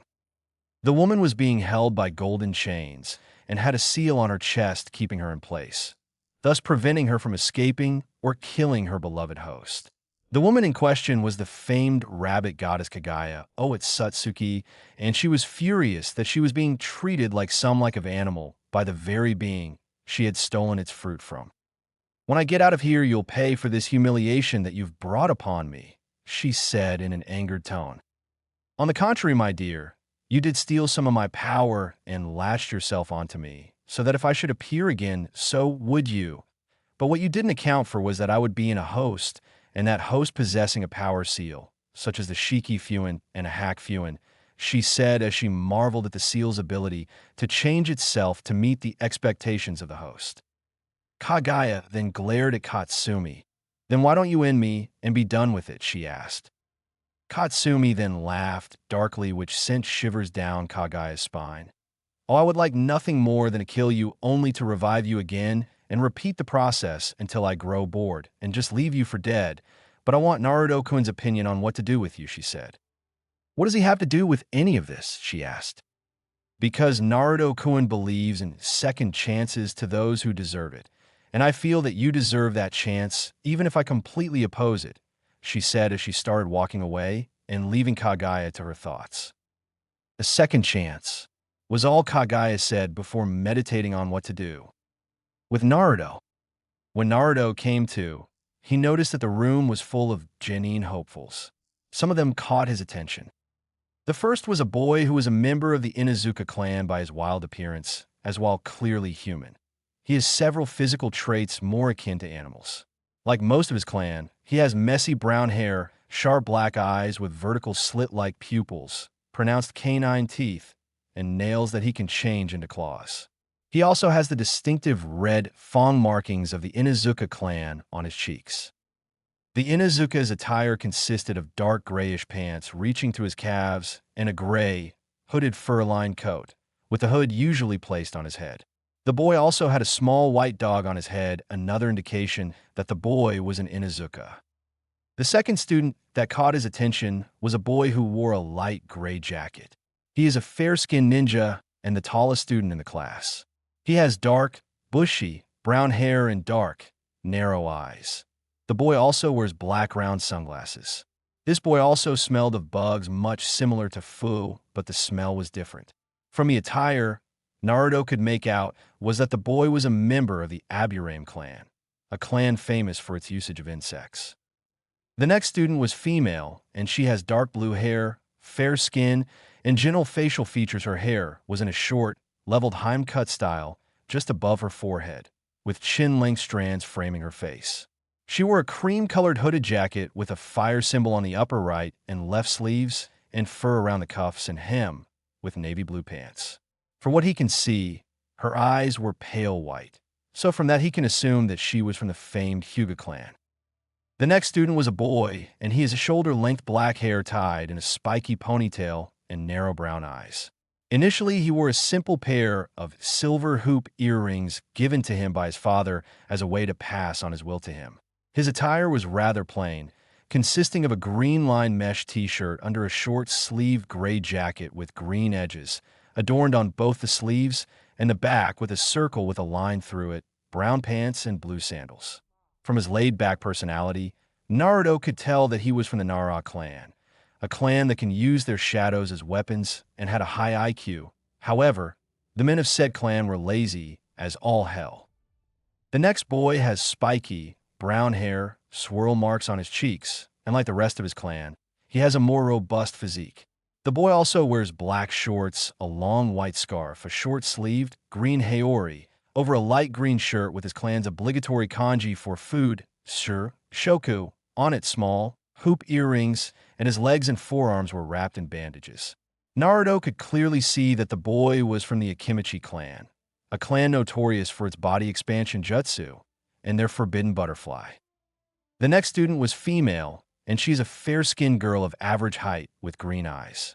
Her most noticeable trait in her appearance is her long, pale blonde hair, which is always seen in a high ponytail with bangs covering the right side of her face. In terms of attire, she's wearing a pair of small silver hoop earrings and purple, fairly revealing clothing. She wore a short purple vest-like blouse with a raised collar, a purple apron skirt that is cut off on the sides, and bandages on her stomach and legs. She also wore purple and white elbow warmers with this. Judging from her appearance, Naruto could make out that she was from the Yamanaka clan, a clan known for their mind jutsu. The next was a boy has short, straight black hair and dark eyes, which contrast with his translucent-looking pale skin. He is usually seen carrying a small backpack with his brush, scrolls, and ninja ink in it. He wears a short black and gray jacket with red straps. He also carries a tipless tanto on his back. The rest of his outfit consisted of a high-collared midriff shirt, black pants, shinobi sandals, and gloves with his index and thumb fingers exposed, most likely to facilitate the use of his drawing-based techniques. The next student was a girl has bright pink hair, large green eyes, and fair skin. She wore a red cheapao dress with white circular designs, with or without short sleeves, with a zipper, tight dark green shorts, standard ninja sandals, and a ribbon which she used to accentuate her face. The last was someone he was all too familiar with. The boy in question was the estranged son of Mikoto Uchiha and the late Fugaku Uchiha, Sasuke Uchiha, the supposed last Uchiha, even though there were plenty of Uchiha children in the Tatsumori compound. Sasuke has black eyes as well as black hair with a blue tint to it. His hair is spiky in the back, and he has chin-length bangs that parted down to frame both sides of his face. Sasuke's clothing consisted of the traditional Uchiha clothing, a navy blue, short-sleeved shirt with a high collar and the Uchiha crest on the back and white arm warmers. Despite the negative way he feels about Sasuke, his team along with the 9 he examined had the potential of being genin while the others were doomed to fail. As Naruto had his attention to the 9, he didn't notice that the instructors had come. The first instructor is a man of average height and build. He has black hair that he keeps in a ponytail, dark eyes, and a scar that runs across the bridge of his nose, which he has had since his youth. He wears the standard Konoha shinobi outfit complete with forehead protector, sandals, and flak jacket. His sleeves are also rolled up about 1/4 ways. The other instructor has white shoulder-length hair with a slight hint of blue to it and green eyes. He wore the standard attire of the Konoha ninja, which included flak jacket and forehead protector that he wore like a bandana. These two were Irika Yumino and Mizuki Tujo. The Irika cleared his throat. Okay, everyone, today will be your final day here in the academy. For starting next week, should you pass, you'll be genin of Konoha, and you'll be under the guidance of a jonin instructor. So today, I hope you pass, he said, and began roll call. As he finished, he got a message that the Hokage had sent him.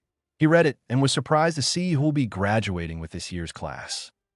Attention everyone, today we have 3 new students who'll be graduating with you this year, the instructor said, causing the students to yell. How can they be graduating? They never took this class, the pink-hair girl yelled, making everyone cover their ears. They're graduating this year because they've been on an 8-year-long training trip and have come to Konoha to receive their headbands and become Konoha ninjas. Please introduce yourselves, the instructor said, motioning to the 3 who sat together. The redhead stood up. Hello, my name is Gara no Sabaku. I was born in Sunagakure no Sato, but became Ryoka Sensei's second student. My likes are my friends and siblings. My dislikes are my father and those who dare harm my friends. My hobbies include reading and training. My dream is to become the next generation Sannin, Gara said in his monotone voice, then he sat back down. Then the green-haired girl stood up. Hi, my name is Funanabai. I was born in Takigakure no Sato, but became Ryoka Taicho's third student. My likes are Naruto-kun, my friends, and my sensei. My dislikes are Takigakure itself as a whole, the girls trying to steal my Naruto-kun, and those who hate bugs. My hobbies are spending time with Naruto-kun, training, and collecting new beetles for my colony. My dream is to become the next generation Sannin. She said getting the Aburame boy was interested in her love for bugs. Then the blonde stood up. My name is Naruto Uzumaki Tatsumori, the adopted son of Ryoka Tatsumori and Ryoka Sensei's first student. My likes are my friends, my family, my girlfriends, and my team. My dislikes are the civilian council of this village, the umbu who wears a dog mask, rapists, child killers, pedophiles, and those who badmouth my Tucson, my team, and my family. My hobbies are training, hanging out with my friends and family. My dream is to become the next generation Sannin, he said, causing the Uchiha boy and Mizuki to glare at him. After they all introduced themselves, the blonde-haired girl asked, "Why are your dreams the same?" Naruto then smirked. Because we made it our goal to become something greater than the Kages themselves, Naruto said with a confident smirk. Then Gaara stepped in. Our goal is to one day surpass the current Sannin and become something better than they are, he said. Something better? The Aburame asked. Yes, because the current ones, although powerful, are pretty much running the good name of Konoha through the mud, Fu said. How so? The Nara student asked. First you have Jiraiya the Toad Sage, although a talented hand in sealing, Toad-based ninjutsu, and is head of Konoha's spy network. He's a super pervert with no shame who writes that smut called Aika Aika. Then you have Tsunade the Slug Princess. She's powerful, and her medical prowess isn't something to laugh about. She's a drunk and has a debt that just keeps piling up, and she has to evade loan sharks and debt collectors. Then finally, you have Orochimaru the Snake Summoner, a prodigy and an intelligent individual, turned traitor for experimenting on humans, completely obsessed with trying to gain immortality, and he also happens to be a gay pedophile, Naruto said, listing the current Sannin off the top of his head.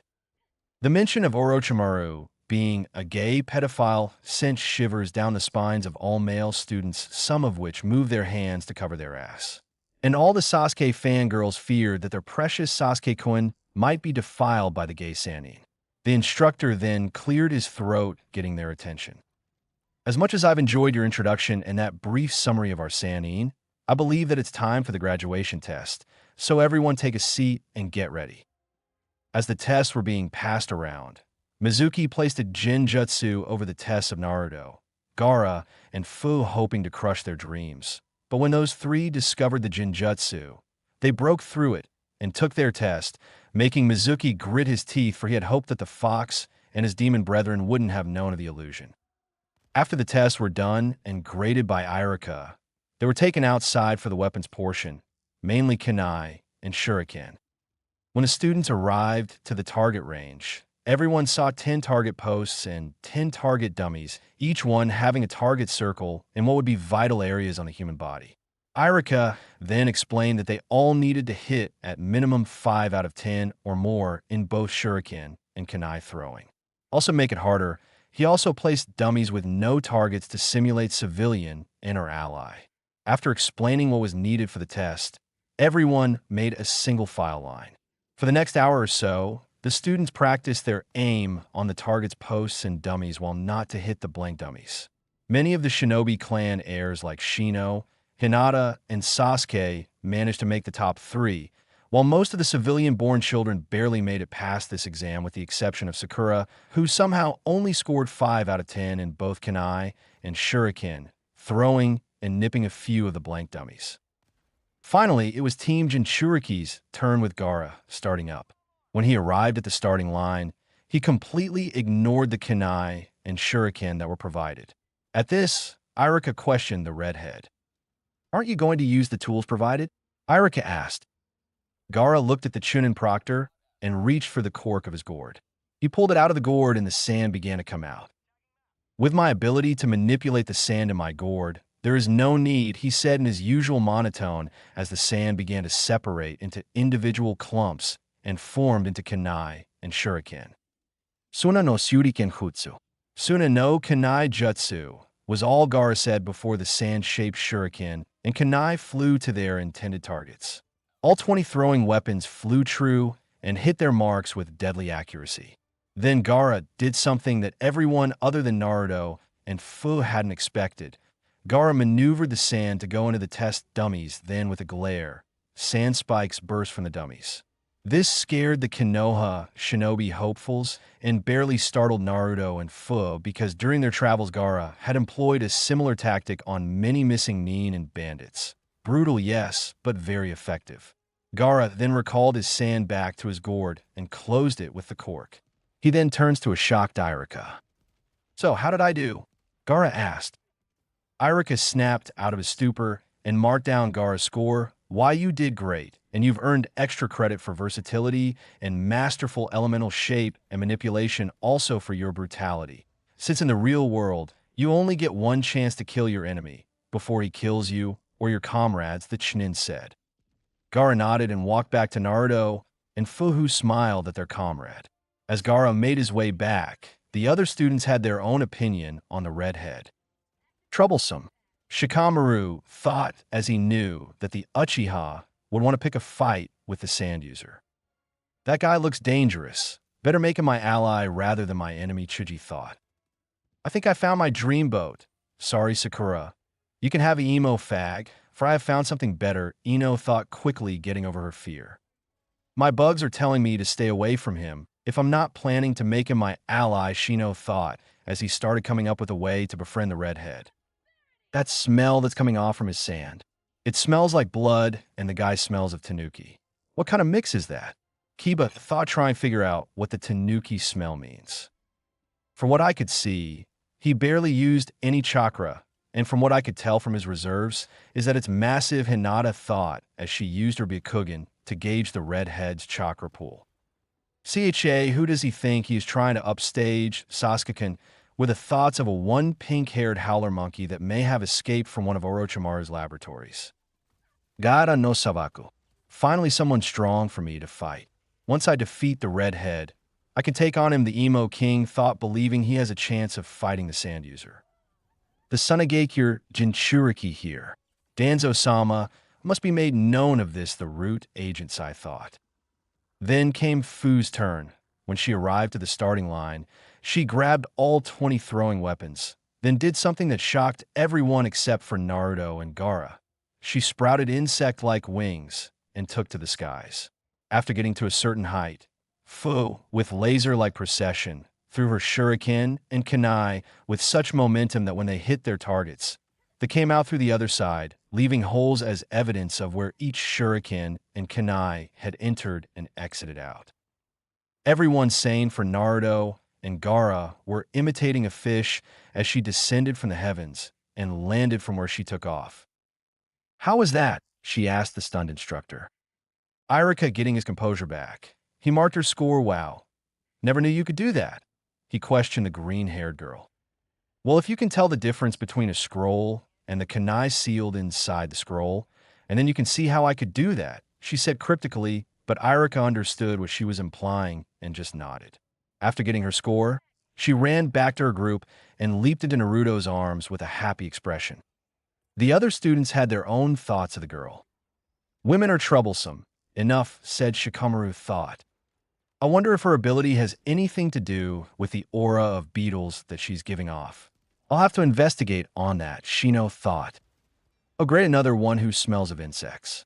I hope she isn't anything like Shino," Kiba thought as he mentally groans, thinking that the new girl was going to be anything like the ever-stoic Aburame heir. "All right, girl power," thought Ino as she mentally fist-pumped. "Gulp? She's scary. Hope I can be friends with her," thought Chuji as he shivered at the mint-haired girl's unique ability. "Who does that green-haired bitch think she is trying to impress?" My Sasuke-kun thought, a pink-haired transvestite. "A bitch worthy for me. Once I make Genin of the Year, I'll go to the Civilian Council and demand for that girl to be my slave." One emo, though, with delusions of grandeur. "Wow, she looks so strong. I wonder if I can be that strong to gain his approval." Hinata thought as she looked at Fu hugging Naruto, hoping to receive the same from her blonde crush. The Nanabai Jinchuriki is also here. Danzo-sama will most definitely be pleased, Sai thought. Finally, it was Naruto's turn. He kissed Fu and made his way to the starting line. While his comrades have shown impressive skill when it came to throwing weapons, Naruto decided to do it with his visible eye closed, while secretly activating his Rinnegan behind his eye patch. He then goes through a series of hand signs, Jiki no Ringu, magnet release. Rings of magnetism, was all he said as the shurikens and kunai began to levitate and get pulled towards him by magnetic force, but then started to orbit around him, creating 2 rings. This made everyone minus Gaara and Fu stunned to see the throwing weapons rotate around the blonde. He then launches the shuriken to their intended targets, but not before infusing some wind chakra into each shuriken. The shuriken not only hit their marks, but also sliced right through the targets, cutting them in half and embedded themselves into the wall behind. Out of everyone, except for Gaara and Fu, Iruka was shocked, as he had never came across someone as young as the blonde to have high mastery in wind chakra manipulation, that the only person that can rival the boy would be the Sandame's own son, Asuma Sarutobi. Naruto then launched the kunais at the target dummies, repeating the same process that was used on the shuriken, getting another perfect score, resulting in the blonde getting a 100% on both shuriken and kunai, throwing plus extra credit for elemental manipulation with his use of wind chakra and his magnet release. "What?" screeched the howler monkey, forcing everyone to cover their ears to lessen the pain from her screaming. Iruka-sensei, there's no way those 3 losers could have scored better than Sasuke-kun. They must have cheated. Make them do it. The Haruno would have continued until she was surrounded by Naruto and his teammates, posed to end her life. Gaara had his sand crawling up her legs. Fu had her hidden blades positioned where her heart and vocal cords are, and Naruto had his bandaged sword at her neck ready to decapitate her. Everyone was shocked because no one saw the move. 1 second they were yards away, and then they appeared with their weapons drawn and ready to kill the pink-haired girl. "Listen here, little girl, and listen well," began Naruto. "While you were playing ninja, we were already killing bandits and low to high-ranking missing nin. While you were reading textbooks, we were put through survival training in some of the harshest environments on the planet. While you were taught about the great shinobi wars, we took part in the Kirigakure Civil War and brought victory to the rebellion by killing the Yonde Mizukage. And while you were taught who the Kage of Konoha were, we met the Godame Mizukage Meitarumi, Yondame, Reikijai, Sandame Tsuchikage Inoki, and the Yondame Kazakage Raza. So if I were you, I'd shut up before we add your weak corpse to our ever-growing body count," Naruto said, shocking everyone, because the blonde had given the whole class a short summary of their experiences outside of the walls of Konoha. Iruka then cleared his throat, getting their attention. "As much as I appreciate you 3 shutting her up, could you please let her go? It would be bad if the civilian council got wind of this," Iruka said, trying to reason with Ryoka's students. The 3 then stared at Iruka for a few seconds, then retracted their respective weapons. "We fear the civilian council like we fear the trees. They aren't a threat and can't do a damn thing to us," Naruto said, shooting a glare at the girl, before leaving with his group. The Genin hopefuls had their own thoughts of the blonde. Troublesome blondes, thought Shikamaru, as he knew that given who Naruto is related to, the last Uchiha would challenge him. "I think Uzumaki-san is scarier than the other 2. I really need to become their ally," Chuji thought, because after seeing their performance with the throwing weapons and "shut up Sakura," it terrified him to no end. Wow, someone finally shut up Sakura. Is world coming to an end? The sky is still blue and hell hasn't broken loose, so that actually happened, though Ino, as she looked up at the sky, seeing it clear blue and not hellish red. "My beetles are picking up a strong, but very unusual chakra from him," thought Shino. "What's up with his scent? It's like an alpha, and I can smell a mix of different animal scents, but the scent of wolf stands out more," Kiba thought. "And Naruto-kun, you've changed since I last saw you. I hope you still remember me," though Hinata still remembering when a young Naruto saved her from bullies. "Who does that Baka think he is? When this is over, I'll report him to the civilian council, and have him and his little band banished, thought Sakura as she regained her composure. Naruto, you. Tatsumori, why did the Dragon Sannin take you, a clan-less loser, when he could have taken me, an Uchiha elite, as a student?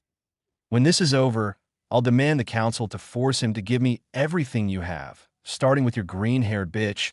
She'll be useful in reviving my clan, though, a one crazy spoiled Uchiha. 3 Jinchuriki. Danzo-sama will be most pleased to hear that 3 potential weapons are available here, in Konoha, thought Sai. After all was said and done, Irika graded Naruto's test, then moved on to the taijutsu portion of the exam, in which the students had to fight each other in a one-on-one match. Irika explained the rules of the mock battle, and everyone agreed to the rules, and all the students waited their turn. First was the girls' portion, which started with Fu versus Sakura, and it was going to be disappointing to say the least. The head of the Sasuke fan club began screeching nonsense about earning her precious Sasuke-kun's love, while Fu wanted to find the nearest tree and beat her head against it, while thinking how low were the standards of this academy to allow fangirls to become shinobi. She was hoping to fight the Hyuga girl, because at least she would have put up a decent fight. The boys, some of the girl, and the instructor's sweat dropped, but agreed that this was going to be over rather quickly. Naruto then put his hand on Fu's shoulder and whispered in her ear, "Just go with it. And after these exams are over, we can go on that date I promised last night, and a little extra," he said, making her blush. She moved to the area and stared at her opponent, seeing as not even a warm-up. "All right, are you two ready?" Irika asked, getting a nod from both girls. "Hey, John," he said, starting the match. Sakura then spoke in a smug tone, "When I win, Sasuke-kun will fall in love with me and prove that true love conquers all," she said, making everyone's sweat drop, and thought, "The fuck is wrong with this bitch?" Fu, with a bored expression, got into her fighting stance and said in an equally bored tone, "Yeah, sure, whatever. You like the emo king. Can we please get this over with? My man promised me a date, and I would like to go somewhere tonight this century," she said. Sakura then said, "Yeah, right. You're not really dating blonde Nobaka. You're just saying that to make my Sasuke-kun jealous, so that he would love you instead of me. His one true love," she said again, making everyone's sweat drop. Fu sighed, then said, "I'm not going to betray my boyfriend so that I can get with the emo king. So shut up and fight," she said, getting irritated having to hear her opponent's failed attempts to anger her. The idiot fangirl then decided to say something that Naruto, Gaara, and Ryoku had labeled the forbidden word, "Bring Tomarimo, Mosshead." Once that word was spoken, both Naruto and Gaara had a similar though running through their mind, "That is one dead bitch." Fu's face adopted a darkened tone, and then she asked, "What did you just call me?" hoping to hear the excuse to pummel this stupid fangirl into the ground. The fangirl then answered Narimo. Bang! The fangirl was drop-kicked into the ground, leaving a 5-foot crater. This scared everyone minus Naruto and Gaara, who merely whistled at their teammates' handiwork. Sakura was then rushed to the hospital with extensive injuries, mostly broken bones. But fortunately, or unfortunately, depending on how you look at it, she was still able to participate in the graduation exams. Getting back to the matches, Ino defeated her opponent thanks to her training from her father. Hinata won her fight thanks to her knowledge in the Juken, Gentle Fist. The other fights were nothing but a bunch of fangirls slap fighting, scratching each other, and pulling each other's hair. Now, then, came the boys' turn. First was Shikamaru versus Chuji, which ended in a draw because they both forfeited. Kiba defeated Shino, if only barely. Then came the battle between Gaara and Sai. Both Naruto and Fu felt sorry for the pale boy and hoped to any deity that would listen that he didn't do or say anything that would set Gaara off. Unfortunately, the gods couldn't answer the prayer right now. "Hello, shorty. I bet your dick matches your stature," Sai said, making Naruto and Fu back away a bit because the pale fool just said the forbidden word, and to make it worse, he also insulted his manhood. Gaara didn't say anything. Instead, everyone saw was Sai being launched into the air and Gaara standing where Sai once stood with his right arm and fist raised, showing that he had given Sai an uppercut. Then Gaara appeared over Sai, then delivered a drop kick that sent Sai into the ground head first. When Sai collided with the ground, Gaara landed on the ground next to the now unconscious Sai. Insult my stature or my manhood again, and I'll kill you and send your mangled corpse back to whoever gives a damn about you. Is that clear? Gaara said, only getting a weak grunt from Sai. Gaara accepted it as an affirmative that Sai got the point. After that display, Gaara made it very clear, do not make fun of my stature or my manhood. After Gaara left, and Sai was taken to the hospital for a broken jaw and a minor concussion.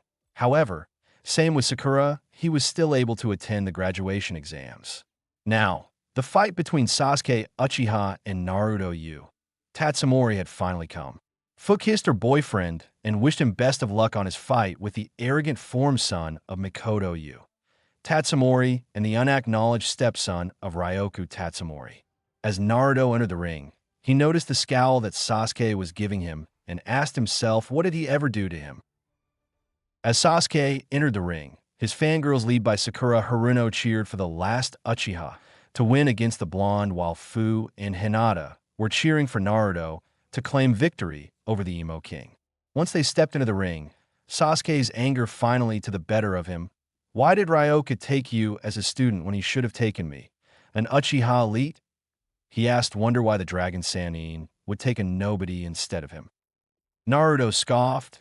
Maybe it's because he adopted me when everyone else was afraid to do so, or maybe it's because my biological parents had entrusted me to him should anything happen to them. Whatever the reason, it doesn't matter. He's been more like a real father to me and his wife my mother, and there is no way in hell I'll ever give that up, Naruto said, giving him a one-eyed glare. Sasuke fumed. That bitch that claims to be his wife is a traitor to the Uchiha clan, and my father should have killed her when he had the chance, he said angrily. Naruto tensed a bit at hearing this brat calling his adoptive mother a bitch, but chose to restrain himself. Then Sasuke decided to add the final nail to his pre-verbal coffin. And those little children that she bared with him are an abomination and should be killed for even being related to the likes of me, he said arrogantly. Once that was said, all hell broke loose. Naruto disappeared from everyone's view and reappeared behind Uchiha. Before Sasuke could respond, Naruto elbowed him in the back of the head, sending him flying, only for Naruto to grab him by his left ankle to be dragged back to him, only to receive a karate chop to the chest, sending him to the ground hard. The Uchiha was unconscious at the end of what appeared to be a very short fight. However, the same could be said about the rest of his team. Both Gaara and Fu had ended their battles fairly quick instead of dragging out, where they would run the risk of tiring out, leaving them vulnerable. Naruto then picked up the unconscious Uchiha by the collar of his shirt. I know you can hear me, you worthless piece of shit. So, I'll make this as clear as I can be. Insult my family again, threaten to hurt my family again, and I'll correct the mistake that Itachi made the night he left your worthless hide alive. I hope you take this warning to heart, because next time I won't give you a warning, he said before he dropped the last loyal Uchiha. As Naruto made his way to his teammates, Sakura and the rest of the Uchiha fangirls saying for Ino threw a hissy fit saying that Naruto had cheated, but was silenced by Irika, who said that the fight was fair and that the Uchiha had provoked Naruto into attacking him the way he did. Sasuke was taken to the medic where he was treated for a minor concussion, cracked, and bruised ribs. However, same as Sai and Sakura, he was still able to partake in the graduation exams. Irika then told everyone that they had an hour for lunch before the ninjutsu portion to begin, so Naruto and his team left to eat at Ichiraka ramen stand, where Naruto and the Ichiraka family had a big reunion and a small welcome back party to celebrate, which involved free ramen. Ayam was shocked to see that her little Naruto had grown to be a young man and was ogling, while also sending a challenging glare at Fu, who was doing the same while hanging off his left arm. An hour later, everyone had returned to the academy to partake in the ninjutsu portion of the exams. Now we find Naruto and the newly appointed Genin Gaara, who decided to wrap his headband around one of the straps that holds his gourd on his back, and Fu, who wears her headband around her left bicep. Now it was finally Naruto's turn. Entering the room, he sees Irika and Mizuki inside the room waiting for him. Okay, Naruto, your final exam consists of the following 3 jutsu: Hinge no jutsu, Transformation jutsu, Karami no jutsu, substitution jutsu / body replacement, and the Bunshin no Jutsu, clone jutsu, in the order that they were listed. You may begin whenever you're ready, Irika informed the blonde. The next thing both of the instructor Chunin noticed was they were staring into the face of Naruto's adoptive father, the Dragon Sannin, Ryoku Tatsumori. I didn't even see a hand sign. The speed and timing were spot on, and the transformation itself is absolutely flawless, thought and amazed Irika, as Naruto reverted back to his original form. Very good, Naruto. Now show us the Kurama no Jutsu, Irika said, getting a nod from the blonde Sannin hopeful.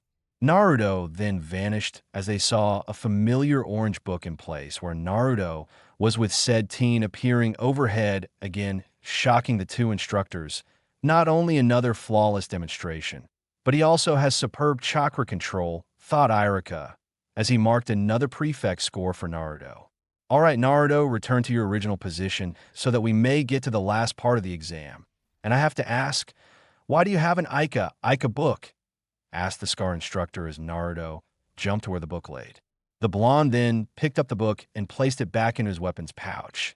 It was Fu's idea, and even though it's utterly complete smut, it does give us some ideas of what to do in terms of what positions to try out, he said with a blush on his face, and the two instructors were shocked that the kid in front of them, who was not even out of his teen years, had sex with his female team mate. Lucky bastard, both instructors thought in unison.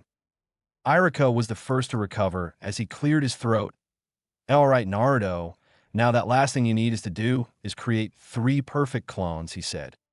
Sensei, I'm pretty sure you already know this by now, like Gaara and Fu. We're chakra powerhouses, so we can't perform the normal Bunshin no Jutsu. So instead I'll do another type of clone, he said, crossing his fingers. He knows another type of clone jutsu. I wouldn't be surprised, given the fact, as to who trained him, the Scar instructor thought. Kage Bunshin no Jutsu, Shadow Clone Jutsu, the blonde said as 3 puffs of smoke appeared behind Naruto, which then cleared, revealing 3 perfect replicas of the caster. Amazing.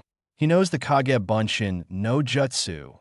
Even more evidence of his time with Ryoku, Irika thought as he marked down a score for Naruto.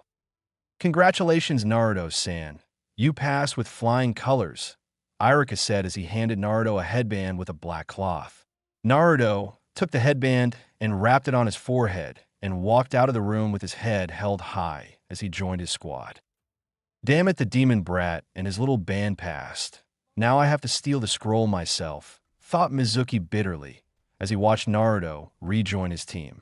A little while later, Irika stood in front of the classroom looking at all the newly minted genin with a proud look to his face. Congratulations to all those who graduated this year. And for those who didn't make the cut, better luck next year. Now to all those who've graduated, you have a week off before meeting back here for team placements as well as meeting your Jonin senseis. Until then, you all enjoy your time because starting next week your career as full-fledged shinobi and your times of rest will be few and far between, Irika said as he watched the students leave to their families to tell them that they've succeeded or failed, while Naruto, Gaara, and Fu left for the Tatsumori compound. Later that night, Mizuki ran through the forest with the village's forbidden scroll strapped to his back, and right behind him were several dragons chasing after him. Damn it, I thought I would get away so easily, but with these things right behind me, Mizuki thought, until someone got in his way, forcing him to stop. Looking at the one who's blocking his path, he scowled. Oh, looky here, the demon brat. In front of him was Naruto in his shinobi outfit, which was similar to Ryoku's in terms of design, and on his back was his trusty Samahata. Oh great, another reason why I hated this village to begin with, thought Naruto, as he folded his arms in front of his chest and gave in a one-eyed stare. You know, I was having a wonderful night with my Fuchan. That is until one of Gigi's, Umbu, showed up at my door explaining to me the situation, although Fuchan wasn't too thrilled about hearing what had happened, since she was so close. Naruto said as a small blush appeared on his face.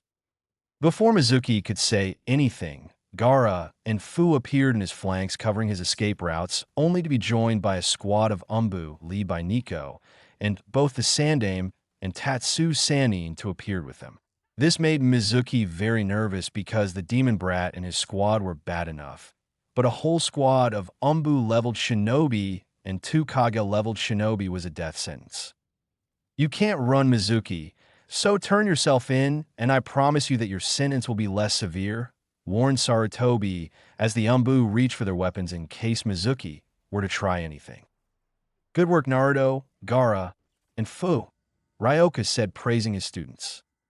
Thank you, Sensei, they said in union. Damn you, demon brat. If you haven't gotten in the way, then I would have given this scroll to Orochimaru-sama for him to use to destroy this pathetic village. Mizuki sneered as he revealed his intentions. Ryoku then appeared behind Mizuki and stabbed him with his sharpened claws right through his heart. Mizuki coughed up some blood and looked at the hand protruding from where his heart is located. Then he looked back to see an angry Tatsumori.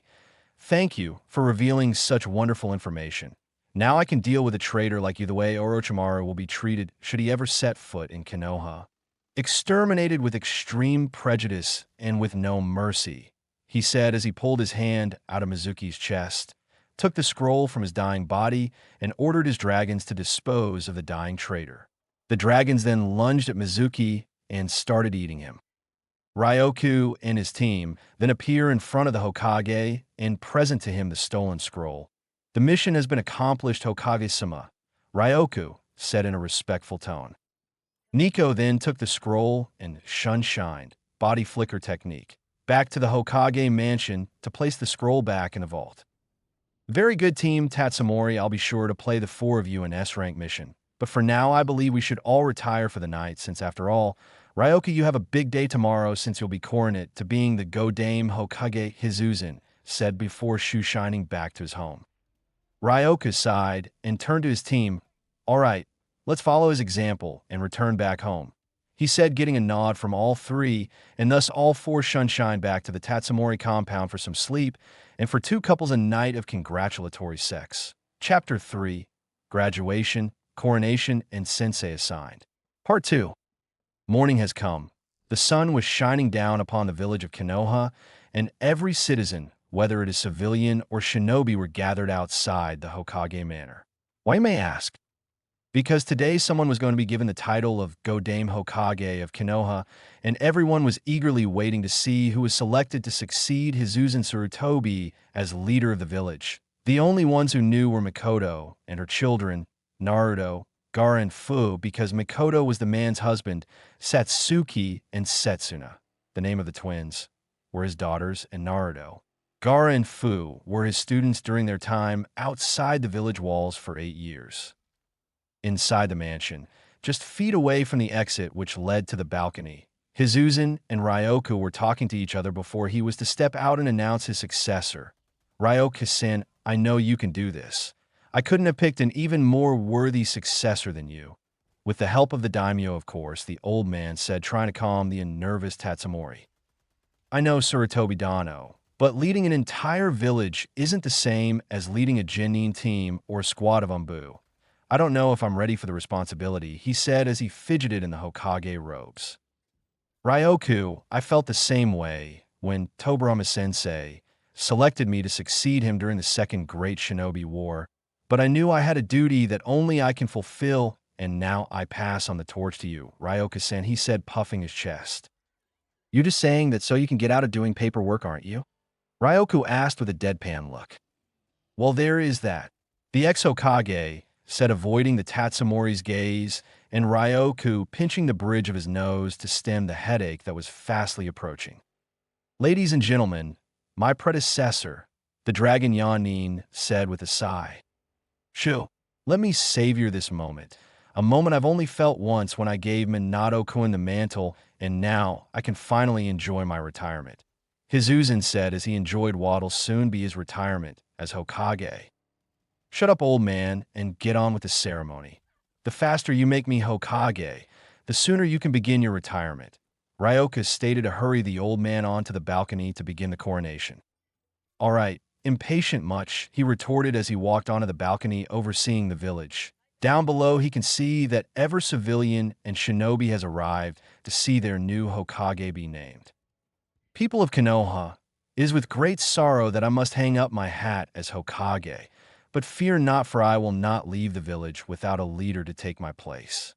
The man who will succeed me was chosen not just by me, but by the daimyo himself, as he's one of the few that can surpass our beloved Yondaime in both strength and intellect. He's fought alongside the Yondaime during the Third Great Shinobi War and has acquired a SS rank alongside Minato Kun, and even he told me that this man was his equal and would one day surpass him if he were still around to this day. The aged man stated, making everyone wonder who was selected because very few could match the Yondaime Hokage, and even fewer were considered his equal and rival. The only ones who knew were Mikoto, her children, the Uchiha survivors, and Team Tatsumori. The person whom I've selected is the one who became the fourth member to the formerly known Sannin and made it into the Yanin of Konoha, and has been titled by both friend and foe, the Dragon of the Leaf. I present to you Ryoku Tatsumori, the Godaime Hokage of Konoha, the old man, said as he moved away from the balcony as Ryoku appeared behind him and stepped forward to face the populace of his village. He took off the hat so that everyone can get a better look at the man who's been given the title of Hokage. At first, there was silence, but then Mikoto and the Uchiha Tatsumori children cheered at seeing Ryoku as the new Hokage. Then came his now former Genin team, then was followed by the Shinobi clans, then everyone cheered for their new Hokage, except for the advisors for not being told of this in Danzo, because he wanted the title, and the members of the civilian council who knew the man's connection with the demon brat, but refused to say anything because Ryoku, being the fourth member of the Yanin, thus the strongest shinobi currently living in Konoha, and with the political backing with his own clan and his wife's clan, and having good connections with the current clan heads of Konoha, made him the perfect candidate for Hokage. So, losing his chance of claiming the title of Hokage, again Danzo started to formulate a plan to off this foreigner, because in Danzo's opinion, only Konoha-born should be named Hokage, not this foreigner filth whose sole purpose was to be breeding stock to create more Tatsumori babies, to make Konoha great and rule all other villages with an iron fist. So now he'll focus his efforts to snatch the two offspring of both Tatsumori and Uchiha blood and turn them into his root puppets. This, however, didn't go unnoticed, for within the crowd was a dragon with a very unique ability. The dragon has the ability to zero in on a specific target and read the target's mind. The dragon itself was small, about the size of your average house cat. However, its ability is what sets it apart from other dragons within the summoning realm. After all, if the prey could detect the predator's ill intent, it could evade capture and being preyed upon. The dragon looked like a cross between a small fox and a dragon. The phoenix dragon, as it was called, are mostly a nocturnal species, but would come out during the day only for brief periods of time. For their size, they have some of the largest set of ears, perfect to listen to the minds of its target. The dragon's body was scaly like most dragons, but had a thin layer of cream-colored fur with a black tip on its tail. Another thing that made this dragon so unique was its ability to camouflage itself by changing the pigmentation on its scales to match the surrounding. All in all, this dragon was perfect for spying. Because of its shape and size, many people will dismiss it as a fox kit looking for its mother. The dragon grinned at the information he was getting for his master on what this soon-to-be oust traitor was planning to do to this master's children. Got you, the dragon mentally said as he faded back into the crowd and back to its summoner. Ryoka looked down at the people as they cheered. He then senses a weight appears on his shoulders and sees a shimmer. The phoenix dragon from earlier nodded to its summoner and her nodded back. The newly named Godaime Hokage raised his hands to quiet the crowd so that he may speak. The crowd grew quiet and Ryoku put his hands down. My good people of Konohagakure no Sato, I am both proud and honored to have been named your new Hokage.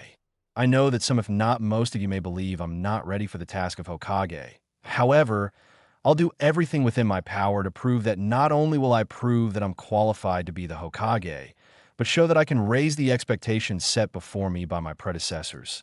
It will be challenging, however.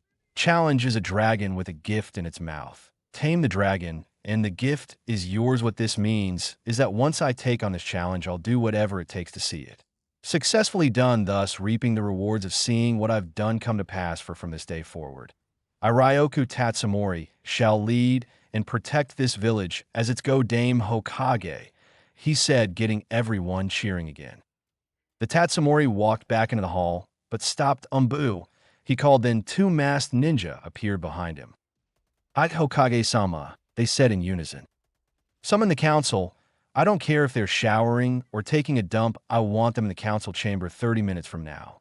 Also send someone to retrieve my students Naruto, Gaara, and Fu, for this meeting will involve them. You have your orders now, go," he said as the two disappeared in a swirl of leaves. Ryoku then bit his left thumb and traced it on a dragon tattoo on his right forearm, Kuchios no Jutsu, Naragakuga Shuryo Patty, summoning Jutsu, Nargakuga hunting party, cried Ryoku, summoning his dragons. Then 3 plumes of smoke appeared before him. As it dissipated, 3 figures stood before him. The first has black scales, black fur, and nightmarish red eyes, giving it the look and style of a predatory black panther. Its dark, feral appearance suggests that it may mainly be a nocturnal predator. The second dragon is covered in mossy green fur. Its long, prehensile tail ends in a bright red spike, and its eyes are a bright yellow. The third was larger than the other two and was covered in scars to prove that this dragon has fought other members of its species for control over the hunting pack.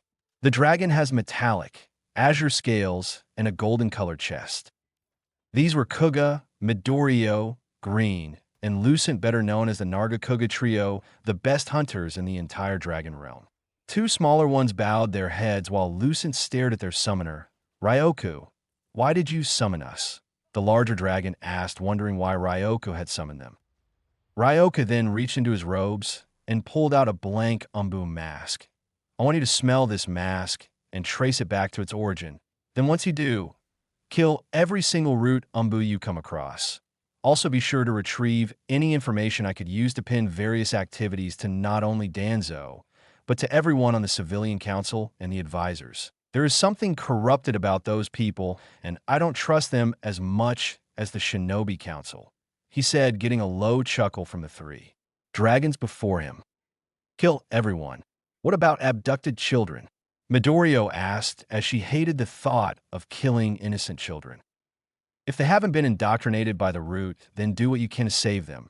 But if they're too far gone, the best you can do is put them out of their misery quickly," Ryoku said, seeing the green dragon's ears lower, showing that she hoped that they could still be saved. "How are we going to gather any information? We haven't got any hands, remember," Kuga said in a smart alkyl tone. Ryoku then crossed his fingers together. "Kagebunshin no Jutsu," he said, creating a clone of himself. "Here is the solution to your information gathering problem. You have your assignments now, go," he said, as the dragons vanished in blurs along with the shadow clone. Ryoku smiled. "Today is going to be the start of your end, civilian council trash, shitty advisors, and war hawk-turned-traitor," he said with every bit of hatred he could muster before making his way to the council chamber. Council chambers. Ryoku sat at the very center of a large table formation with 2 rows of tables, one on each side. Left was the shinobi side, while the right was civilian with the advisor tables behind his person. 5 minutes later, after issuing the Umbu to gather the council, the shinobi council consisting of the Hyuga, Aburame, Yamanaka, Akimichi, Inazuka, Kurama, Sarutobi, Nara, and Uchiha Tatsumori clans, with only the Senju and Uzumaki clans missing their clan heads.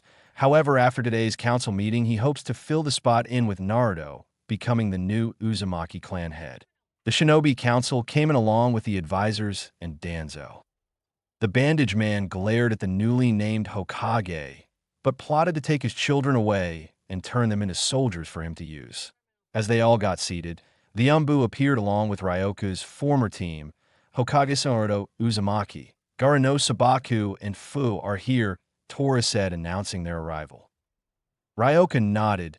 "Thank you, Tora, you may leave," Ryoku said, getting a high from his Umbu before they left. "What is that thing doing here?" asked Kaharu with a sneer, only to receive a blast of Ki courtesy of the Go-Dame Hokage.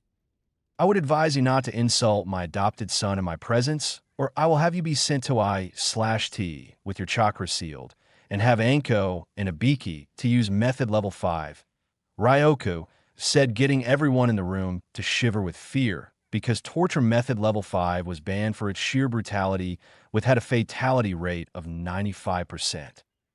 This made everyone wide-eyed because no one expected Ryoku to threaten someone with such a horrendous means of torture, especially Makoto, who never saw her husband, who has always shown love and happiness around her. Koharu sank into her sit, avoiding Ryoku's gaze. The Tatsumori then cleared his throat and faced the Shinobi Council. Well, since the Civilian Council isn't here yet, I would like to discuss a very important Shinobi affair, one that involved my adopted son Naruto and my student Gaara, he said, getting the council's attention. And what will that be, Hokage-sama? Asked Shikaka Nara.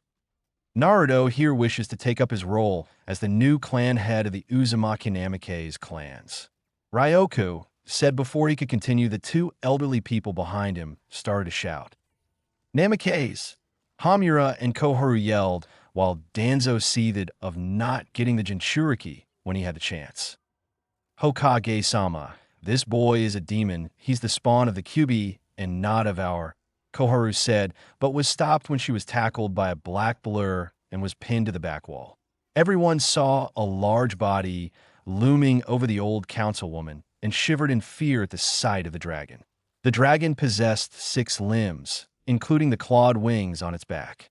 Its body is covered in dark exoskeleton plates, with notable features including the hidden feelers that are folded alongside its face, the lack of visible eyes and fanged jaws that are actually parts of its external armor plates. The other unique part is its wings, which are covered in jet black fur that resemble a tattered and ragged cape. The claws on its wings are extremely prehensile and even seem to possess opposable thumbs. And Gormagala. The dragon looked ready to devour a very frightened Koharu until it was stopped. Goa Gore. That's enough. She isn't worth eating, and beside, I won't want you to get a severe case of indigestion because of eating tainted meat, the Hokage said nonchalantly, as if he were talking about the weather. The beast turned to Ryoku. As you wish, although tearing her apart and feeding her to the Tigrex clan would be a fitting end since they'll eat anything, the black dragon said in a deep feminine voice. Ryoku snickered. That may be true. However, even they have standard when it comes to food quality, and even the Deviljo won't even give her corpse a second glance. And that's saying something, the Hokage said, and the dragon walked until he was next to Ryoku, then it laid itself down with its massive head on his lap. Anyways, before I was so rudely interrupted, Naruto here has decided to take up his clan head status, and before any of you believes that he isn't ready, he said before pulling out a black book and giving it to Hayashi Hyuga. That is a bingo book. The pages with markers are the ones I want you to take a good look at to prove that Naruto is indeed ready to become clan head, he said. Hayashi opened the book to the designated pages, and his eyes widened seeing the contents of the book. He then passed it to Shibi Aburame, who upon reading it didn't show any visible reaction, but his glasses slightly dropped. Then it got passed down to Inochi Yamanaka, who almost dropped the book, then to Choza Akimichi, who had a similar reaction to Inochi. Then to Tsum Inuzuka, who wondered what the hell did Ryoku do to train the Gaki. Then to Unkai Kurama, who had a similar reaction to Hayashi. Then to Shikaka Nara, who had a similar reaction to Shibi, but sighed out a troublesome before passing it to his Uzun Sarutobi, who already knew of the blonde achievements, but was still proud of the boy for coming so far in the short time away from Konoha, and then finally to the matriarch to the Uchiha Tatsumori clan, who was surprised to see her adopted son had become a rather powerful shinobi. Kushina-chan, you'd be so proud of your little Naru-chan, she thought before having the book be sent back to her husband. Now that's out of the way, we shall vote to bring the Uzumaki Namikaze clans back to Konoha, Ryoku said before he was interrupted by Hamura. And now hold on, shouldn't we wait for the Civilian Council to arrive before we vote? Asked the advisor, only to meet with a low chuckle from the Godame Hokage. I apologize, Hamura, but this is a shinobi affair, and in turn, the Civilian Council has no say to what shinobi clan is allowed in or not. So I say we vote now. So all in favor, please say aye. He said, getting an eye from Makoto, Hiruzen, Shibi, Inochi, Choza, Shikaku, Sum, Unkai, and Hayashi. This caused Ryoku to smirk. All who opposed saying it, he said, getting a nay from Hamura, Koharu, and Danzo. Well, seeing that it's a majority victory with 9-3. So that means, as of today, Naruto Uzumaki Namikaze is officially the new clan head. Naruto Dano, please take the seat next to Mikoto Dano, he said as Naruto shined to the designated seat along with Fu. Wait, who is she and why is she by Uzumaki-san? Asked Choza. I'm glad you asked, my friend, for you see, she is Naruto's first wife and the matriarch of the Uzumaki Namikaze clan. She is Fu Uzumaki Namikaze, the former Jinchuriki of the Nanabai no Kabutomushi, seven-tailed rhino beetle, he said, getting a wide-eyed look from everyone saying Sarutobi and Mikoto. Wait, you said former. What do you mean by former? Asked Danzo, fishing for information regarding the whereabouts of the Bijou. Well, given the fact that both my clan and the Uzumaki clan were once a symbiotic unit, it was only natural that we learn Fuin Jutsu. I created a seal that extracts the Bijou without killing the host. However, the former host will suffer from chakra exhaustion, but nothing they won't recover. However, the former host will still maintain some of the physical traits for being a Jinchuriki, such as Fu's wings and hardened skin, he said as she unfolded her insect-like wings, getting an interested look from all the shinobi, none so much as Danzo, who plotted to take the Uzumaki matriarch so he can breed-wing shinobi for the betterment of Konoha. And the seal? Asked Danzo. Sorry, but that is a clan secret, one that is shared between myself and Naruto alone. And as for the Bijous, we sent them to the summoning realm where they created their own summoning contracts. Naruto has the foxes, Fu has the beetles, and Gaara has the tanuki. Ryoku said, only giving them a half-truth. While it is true that the Bijou did create their own summoning contract, the Bijou themselves weren't the boss summonings as they've merged with the others to form the Jubi, which currently resides inside of Naruto. But Danzo doesn't need to know that. Before Danzo could say anything, Ryoku spoke. However, we're getting off topic, for we have a new clan forming in Konoha, and my student Gaara wishes to be an official clan head, he said as everyone turned to the redhead who stood at the center of the room. And what clan would that be? Asked Shikaku. The Sabaku clan, Gaara answered. You see, Gaara here has the ability to manipulate the sand in the gourd which he carries at all time. Gaara, if you would demonstrate, Ryoku asked, getting a nod from Gaara. Gaara then removed the cork from his gourd and will the sand to gush out of the opening to create a barrier around himself. He then made several sand spikes appear from his barrier. Everyone was startled at how quick he got his sand to maneuver around him in a protective shell and how easy it was to change his defense into an offense stance.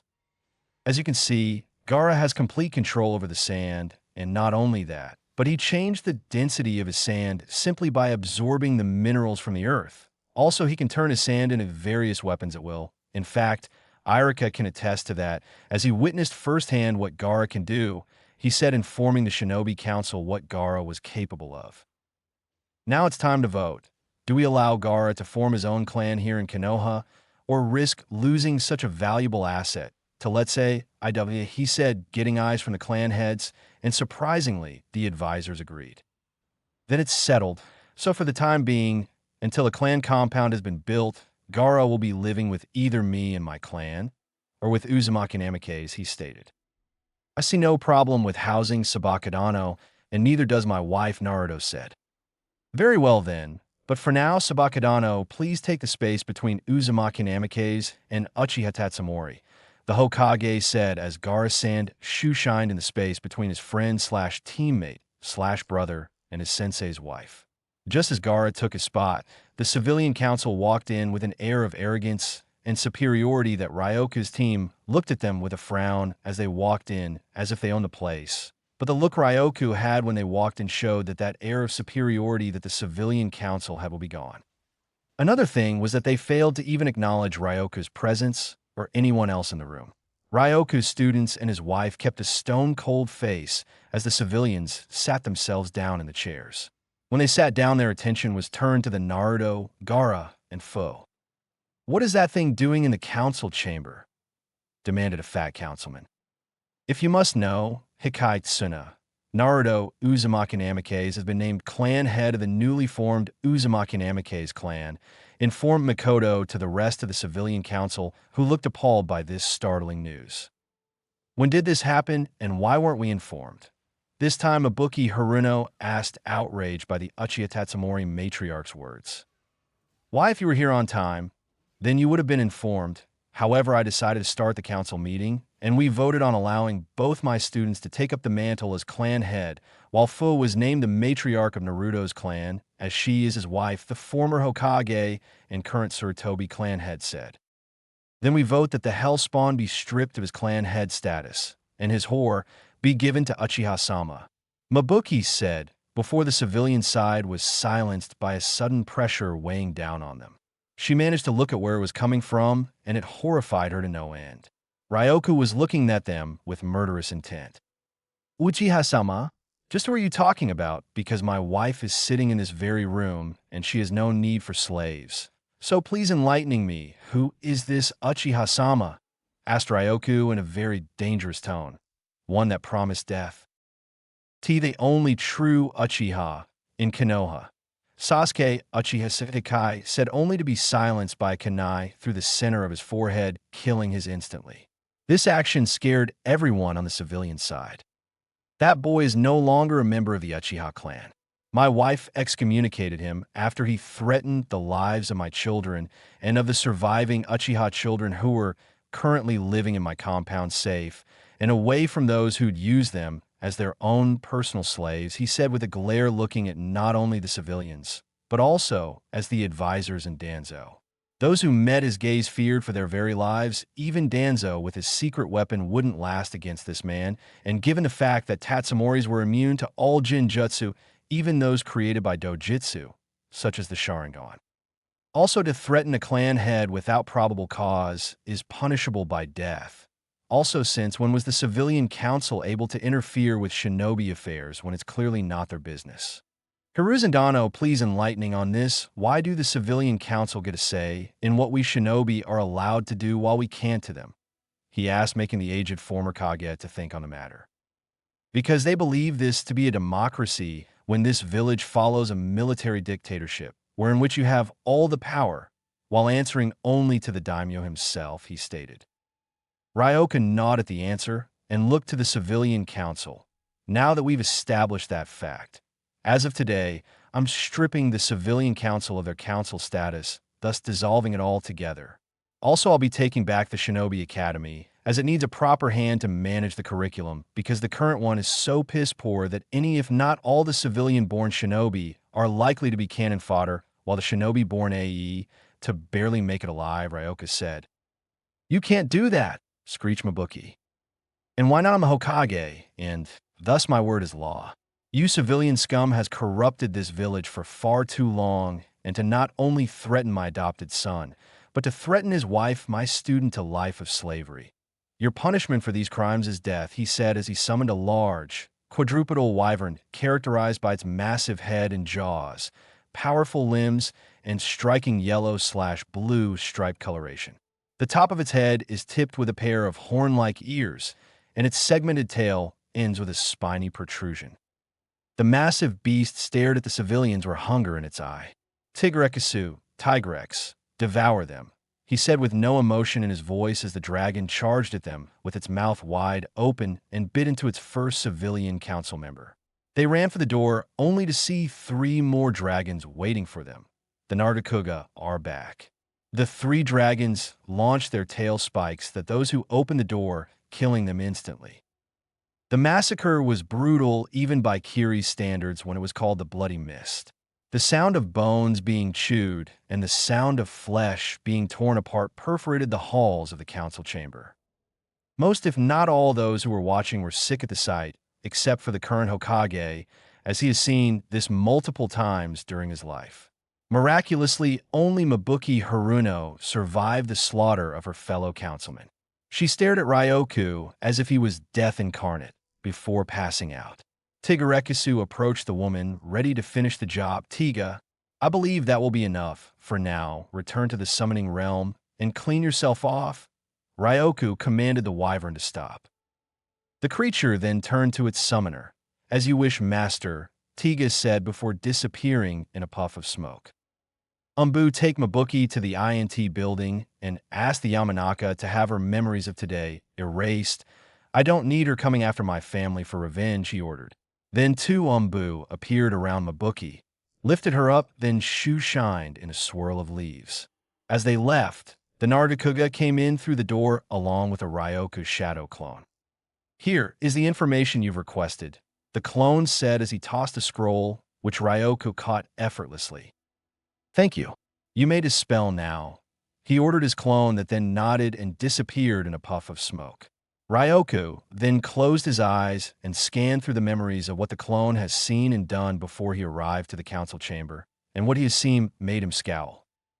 He then opened his eyes and turned to his summonings. Were there any resistance? He asked the dragons, making everyone question just what did their Kage have these dragons do before coming here. Hi. We encountered heavy resistance, but they quickly fell because they were foolish enough to just rush at us without any form of strategy. It was like watching a horde of Jaggy charge at a sleeping Diablos, and the dragon with the most badass scream, thinking it would be a free meal only to be killed by its club tail for not taking into account that Diablos thrash in their sleep, especially around mating season. Lucent said, informing their summoner of their encounter with Root. I see. And did you find your second objective? He asked, making Midoriya bow her head in shame. They were too far gone. They were all hollow shells, empty of any evidence of whom they were. Their end was swift and painless, she said, wanting to forget having to end the lives of innocent children. The Hokage, in seeing this, hoped and prayed for Midoriya's well-being. The words of the Green Dragon made Danzo nervous because only children indoctrinated by his root program were hollow shells ready for reprogramming to be loyal only to him.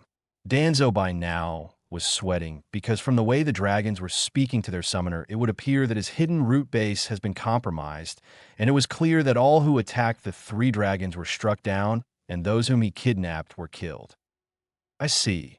Are they sealed in the scrolls so they may be buried by their families? He asked solemnly, getting a nod from the three dragons. Ryoku tapped Go's head so he could stand up. The Onyx Dragon moved her head so her master can stand up.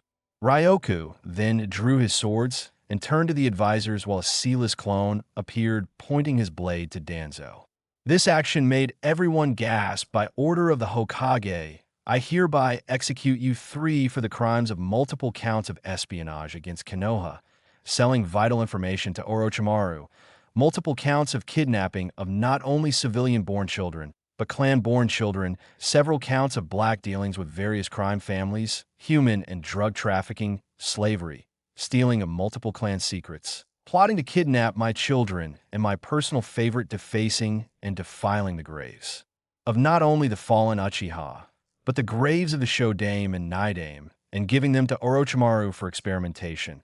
The Hokage said, making every clan head look at the advisors and Danzo with anger and disgust, especially Hiruzen, because not did his former teammate defiled the graves of their sensei, but gave them to Orochimaru, a wanted criminal, and Mikoto because she believed that pillaging from the dead was a heinous crime, and those who did should be severely punished for disturbing the dead. Also, the thought of having her children taken from her made the Uchiha Tatsumori matriarch blood boil. The other clan members glared at the advisors and Danzo, ready to kill these traitors. Root, called out Danzo. As the Root descended, the Naruto trio launched at the soulless warriors and had them by the throat before they could draw their weapons. Ryoku and his clone appeared in front of traitors, and before they could even act, Ryoku's swords plunged into the advisors and Danzo. Before Danzo could do anything, the Hokage sliced of Danzo's bandaged arm and shoved a kunai into his bandaged eye. The crippled man wanted to cry out in pain, but was silenced when Ryoku's katana plunged deeper into Danzo, thus sticking out the other side. Then in a quick motion, he sliced Danzo in half. As the two halves of Danzo fell to the ground, the Tatsumori cleaned off his blade and picked up the severed right arm. I would like to thank the advisors for your years of service. However, Your minds are old and corrupt, completely disregarding the teachings of your late sensei, Tobarama Senju, he said as the clone disappeared, leaving Koharu and Hamura to fall to the ground as they tried to stop the bleeding. As it stands, you're traitors to not only Konoha, but to the teachings of Hashirama and Tobarama. And so, because of this, you're found guilty and so must be executed, he said as he summoned a new dragon. The dragon he summoned, a medium-sized, true flying wyvern. Her hide is a dull, muted green, and her lower mandible features a long, protruding chin spike. Her upper back and wingtips are covered in a moss-like fur, and while her club tail lacks bony spikes, it makes up for this with its ability to poison foes upon contact. Rairia, Rathian, I have some fresh meat for your chicks, Ryoku informed the dragon as he pointed to the dying advisors and now dead Danzo. The green wyvern purred at the sight. Why, thank you, Ryoku-sama. My chicks will love this, the female dragon said as she made her way to the dying advisors. The green dragon stalked towards them. Koharu, though bleeding to death, weakly turned to her former teammate and reached out to him as if begging for him to save her. But Sarutobi closed his eyes and turned away as if saying no. This disheartened the woman, but was quickly replaced with fear as the green wyvern approached her first. She tried to get away, but failed when the wyvern stomped on her and closed its talons on her in a vice-like grip. The dragon then scooped up the two halves of Danzo into its mouth, then flapped its wings and hovered over a down Hamura, then, with its free claw/talons, scooped him up, then vanished in a puff of smoke. Ryoku then turned to the Nargacuga trio and signaled them to leave as well. The three did, leaving a quiet council chamber. Ryoku then cleared his throat, getting everyone's attention. I believe now that the advisors have been removed, I should select some new advisors. So, I hereby appoint Hiruzen Sarutobi, Hayashi Hyuga, and Mikoto Uchiha Tatsumori as my new advisors, he said, as if what happened moments ago never happened. Before anyone could say anything, Ryoku spoke. I selected these three for these reasons. Hiruzen Sarutobi was the longest-running Kage in all the elemental nations, second to Oniki the Tsuchikage, and knows both civilian and shinobi affairs. Hayashi Hyuga for being the oldest clan head, and thus familiar with all shinobi affairs pertaining affairs involving clans. And Mikoto because she has been in charge with not only her own clan's affairs, but my own clan affairs during my absence, he said, informing everyone who agreed with his decision, even though Unkai Kurama hesitated, but knew full well that his clan no longer has any strong political standing. Very well. If that's all, then this meeting adjourned, Ryoku said, dismissing the council. Chapter 3. Graduation, Coronation, and Sensei Assigned. Part 3. It has been 3 days since Ryoku decided to clean house by not only disbanding the civilian council and firing the advisors, but also killed every member saying Mabuki Haruno, since she knew every under-the-table dealings, since she hoarded herself to every male member of the now-late civilian council, and with all the documents from Danzo and the elders, Ryoku had plenty of reason to execute them. The next day, Ryoku announced to his entire village of the execution of not only of the civilian council, but of the advisors. At first people protested, but when Ryoku explained what the civilian council was doing, including what the advisors, let's just say their family shall forever live in shame, especially the Haruno family, since their youngest was a shinobi hopeful. However, there were those who were furious for what he did. For example, Sasuke relied heavily on the civilian council and the advisors for support, but now that they were gone, his political backing was now gone, and any help he would have received was not going to happen. And with him being excommunicated from the Uchiha clan, he was pretty much screwed. Now the only thing that could help him get stronger to kill Itachi was the sensei the late advisors put him with. Now, today was the day that the Genin hopefuls get their assigned teams and sensei. However, there was a slight complication with the team arrangements, and that was Kakashi Hitaki, Kurenai Yuhi, and Asuma Sarutobi wanted members of his team to be in their team. Kurenai wanted Fu due to her own ability with incest similar to the Aburame clan. Also with her ability to fly, her scouting ability was consisted the best. Asuma wanted Gaara because, like Shikamaru, he could use the sand to hold down one or multiple shinobi at once, and could use his sand as a means of torture if the Yamanaka couldn't extract any information. The worst, however, was Kakashi, who wanted Naruto because it would cause a rivalry between Sasuke and Naruto, which would allow them to excel. However, Ryoka saw through this, as Kakashi wanted to hold his student/son back, simply out of spite for something he had no control over. Ryoka sat in his office looking to find a sensei suited to take his students under their wing, since he could no longer be the sensei of Team Ryoku. So after reading multiple files, he found what he deems as the potential candidate to be his team's new sensei. A Tokubetsu Jonin by the name of Anko Mitarashi. She would be the perfect sensei for his team since they would share a similar past. Finally, after making his decision, he summoned Nico to bring Anko before him. Anko. Anko has light brown, pupil-less eyes. Her violet hair is styled in a short, spiky, fan ponytail. She usually wears a fitted, mesh bodysuit that stretches from her neck down to her thighs. Over this, she typically wears a tan overcoat with a purple inseam and a pocket on each side, a dark orange miniskirt, a dark blue belt, and pale gray shin guards. In addition to the typical forehead protector, she also wears a small pendant that looks like a snake fong and a wristwatch. Anko was enjoying her usual plate of dango when she felt a chill going down her spine. Why do I get the feeling that my dango time is going to be cut short? She thought, as if a sense of dread loomed over her. Her answer came in the form of Nico appearing before her. Tokubetsu Jonin Anko Mitarashi. Go Dame Hokage-sama wishes to speak with you. It's important, the female Umbu said in a serious tone, leaving no room for her friend to argue. Anko sighed in defeat.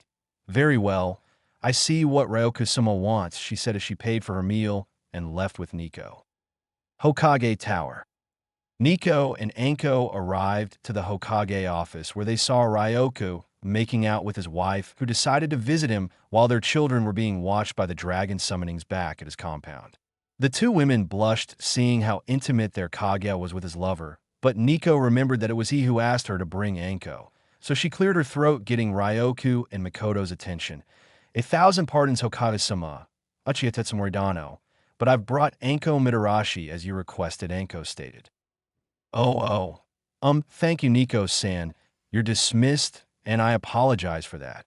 I should have placed a seal in here to prevent anyone from entering. An embarrassed Hokage said as his wife blushed.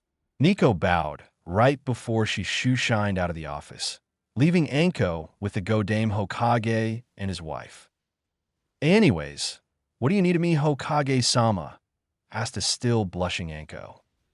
Well, as you know, I've assembled a team which I personally trained during my time outside the village walls. However, given my position, I cannot be their sensei. So, after going through any and all potential candidates, I stumble onto your name. So I read your profile, and then it hit me.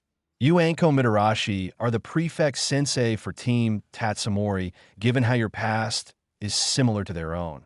So I believe you four will get along just fine, he stated, shocking Anko.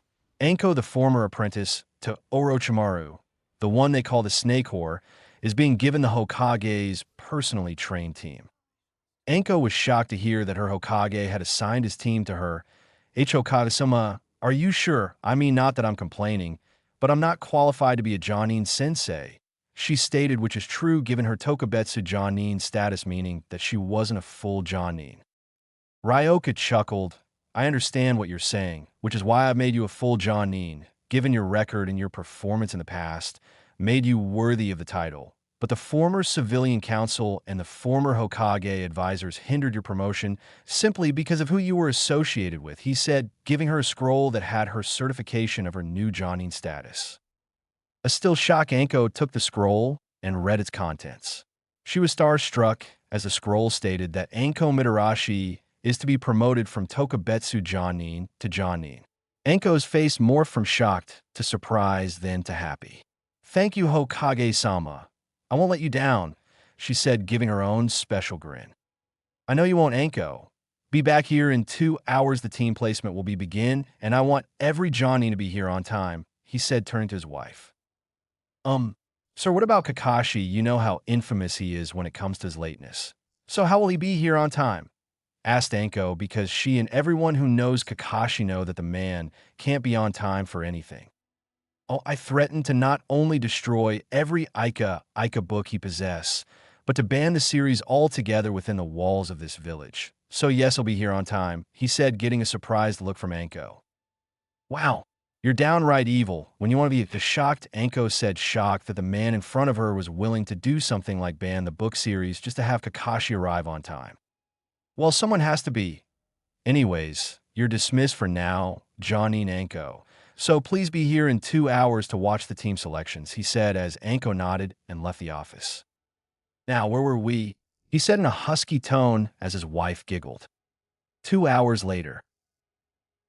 Naruto, Gaara, and Fu are sitting in the classroom waiting for Iruka to begin the day and to assign then their Jonin sensei, since Ryoka won't be taking an active role as their sensei anymore, since he was appointed Godame Hokage. So the question now is who is to be their sensei before the upcoming Chunin exams.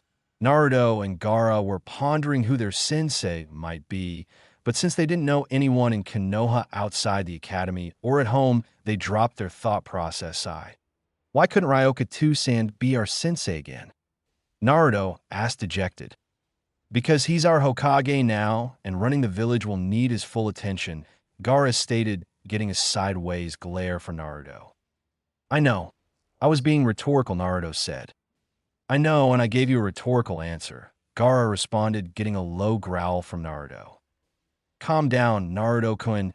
Maybe this new sensei will be a lot of fun," said Fu, trying to defuse the situation before it escalated like it normally would.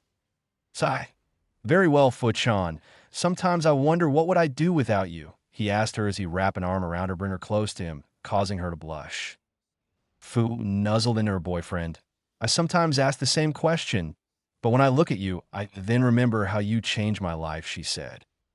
"Can you two not do this in public, especially when I'm around?" Gaara said, feeling embarrassed at his teammates' PDA.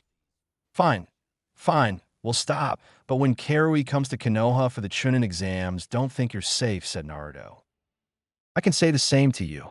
Yujito, Mei, and Sammy will want to be with their hubby and are probably waiting to come to Konoha and have their way with you the first chance they get in the month before the Chunin exam finals," said Gaara, making his brother an all but blood pale at the thought of being dragged into his room and not coming out until he has satisfied his fiancée's sexual hunger. Not that he was complaining. Before anyone could say anything, Iruka came into the class. "Okay, class. Today is the day you're all grouped into squads of 3, led by Jonin Sensei. But first I'll be announcing the top kunoichi, the genin of the year, and the dead last of this graduating class," announced Iruka as Sasuke and Sakura grinned smugly, as if they knew that the titles of genin of the year and top kunoichi was theirs. But what Iruka said next shattered any and all hopes. The top kunoichi is Fu, and the top genin of the year is a tie between Naruto and Gaara, Iruka said, but was cut off by the not-so-friendly neighborhood Howler Monkey. "You can't do that. Those titles belong to me and Sasuke Kun," complained Sakura, and Sasuke nodded, agreeing with the pink-haired bimbo much to his displeasure. "The title of genin of the year belongs to me, as I am an Uchiha elite," explained Sasuke as Sakura cheered him on. "Shut the fuck up. If you have a problem, then take it up with Godame Sama," yelled a pissed-off Iruka, getting everyone in the room remain silent. The scarred Chunin then cleared his throat. "Anyways, the dead last of this year is none other than Kiba Inuzuka. Congratulations, you're this year's dumbass," he said as Kiba sank into his jacket. This prompted everyone to then point and laugh at the Inuzuka heir's plight. "All right, I'll begin naming the teams and their assigned senseis. So Team 1 is comprised of..." Iruka began calling out each team. Then after about 15 minutes, he got to the last batch of genin. Team 7 would consist of Sasuke Uchiha, Sakura Haruno, Iruka was saying, but was cut off by the pink-haired banshee. "Yes, true, love conquers all." "Shut the fuck up," yelled Iruka. This caused the pink howler monkey to silence herself. "As I was saying, inside Shimura, your sensei will be Kakashi Hitaki." Team 8 will be Hinata Hyuga, Kiba Inuzuka, and Shino Aburame. Your sensei will be Kurinai Yuhi. Team 9 is still in rotation, so Team 10 will be Ino Yamanaka, Shikamaru Nara, and Chuji Akimichi. Your sensei will be Asuma Saratobi, and finally Team 11 will be Naruto Yu.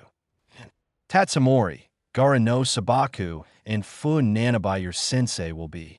Just when he was about to announce their Jonin sensei, a black ball crashed through the window, and then a banner revealed itself saying sexy, single, and deadly sensei of Squad 11, Anko Mitarashi. The woman that appeared has light brown, pupilless eyes. Her violet hair is styled in a short, spiky fan ponytail. She wears a fitted mesh bodysuit that covers her from her neck down to her thighs. Over this, she wears a tan overcoat with a purple inseam and a pocket on each side, a dark orange miniskirt, a dark blue belt, and pale gray shin guards. In addition to the typical forehead protector, she also wears a small pendant that looks like a snake fong and a wristwatch. I'm the sexy and deadly Jonin sensei of Squad 11, Anko Mitarashi, and she said, but stopped when she laid her eyes on the eye patch wearing blonde. She then shoe-shined behind the blonde and hugged him from behind while pressing her breasts on his back. This made every male student jealous, while Fu fumed that another woman was coming on her man. "Hello there, big boy. What's a handsome young man like you doing in a place like this?" Anko said in a seductive voice. "Oh my Naruto-kun, if this keeps up, you'll have the largest harem to date," said Jubi, teasing her Jinchuriki. "Not my fault that I'm a chick magnet like my biological father was in his early years, Naruto," responded to Jubi. "True, but it's not a bad quality either. I can't wait for my turn. I'm going to show you why I'm the queen of all demons, my soon-to-be demon king," said Jubi in a husky tone, which caused Naruto to blush. "Waiting for my sensei, but seeing as her sensei is an attractive woman, I say it was definitely worth the wait," he said, getting a blush from Anko and a glare from Fu. "Oh my, does my cute little Jenin have a thing for older girls? Quite the adventurous one, aren't you, big boy?" she said, earning a growl from Fu. Anko then turned to the green-haired girl and grinned. "Jealous are we?" she asked. "My boyfriend has to be shared with not only the Godai Mizukage, but with his fiancés from Kumo, and now here you're trying to worm your way in. So yes, I'm quite annoyed," she said, getting a wide-eyed response from everyone in the room. "What?" Naruto sighed. "Yes, after I helped in the Kiri Civil War, I got engaged with the Godai Mizukage Meitarumi, and after Tusen shared his bloodline with Kumo, I was engaged to the Raikage nieces Samui and Yujito. Also, since I was made clan head to both Uzumaki clan and Namikaze clan, I was placed into the Clan Restoration Act, so," he said as everyone's shocked expression increased at the mention of him being a clan to not one, but two clans. "What?" Everyone say Naruto's teams yelled. "Yes, my biological father was the Yondaime Hokage Minato Namikaze, and my biological mother was the Red Habanero Kushina Uzumaki, who is also the heiress to the now near-extinct Uzumaki clan. And before you ask about my mother's clan, they were a nation of powerful seal masters who lived in Yuzushiokura no Sato, but during the Second Great Shinobi War, a conjoint army of Iwa, Kumo, and Kiri was used to destroy the island nation out of fear. In fact, Ryoka Tusan and his clan also lived in Yuzushio, but in order to save my mother and the most well-guarded secrets of both our clan, the Yuzukage at the time ordered his clan to evacuate to Konoha, an order he reluctantly chose to obey despite wanting to stay and fight, he said, giving a brief history of his clan. As he said this, there was a mixture of emotion, but the two that stood out were Hinata, who felt sad at not only losing her chance to be with Naruto, but also knew that with the CRA in place, he would be taking multiple wives, and judging from who he listed, the women were clearly of a much higher pedigree. The other being from Sasuke, who was angry and jealous that this dobe was named clan head before he was, despite his clan status being stripped from him, was getting powerful women to help repopulate his clan, and the fact that he's being denied access into the council chamber to demand the council to give him what he desired from a blonde. Back to the now named Team 11 and their sensei, Anko released the blonde and proceeded out the window with Naruto, Gaara, and Fu following suite. God, not them too, yelled the distraught Irika, who now had to pay for 2 broken windows. Training Ground 44, Forest of Death. Anko, along with her students, sat on the bench just outside of Anko's stomping ground. She looked at her Genin team and knew why Ryoku spoke highly of them. They had the aura of an experienced team who knew each other's strengths and weakness. So this team knew how to use teamwork.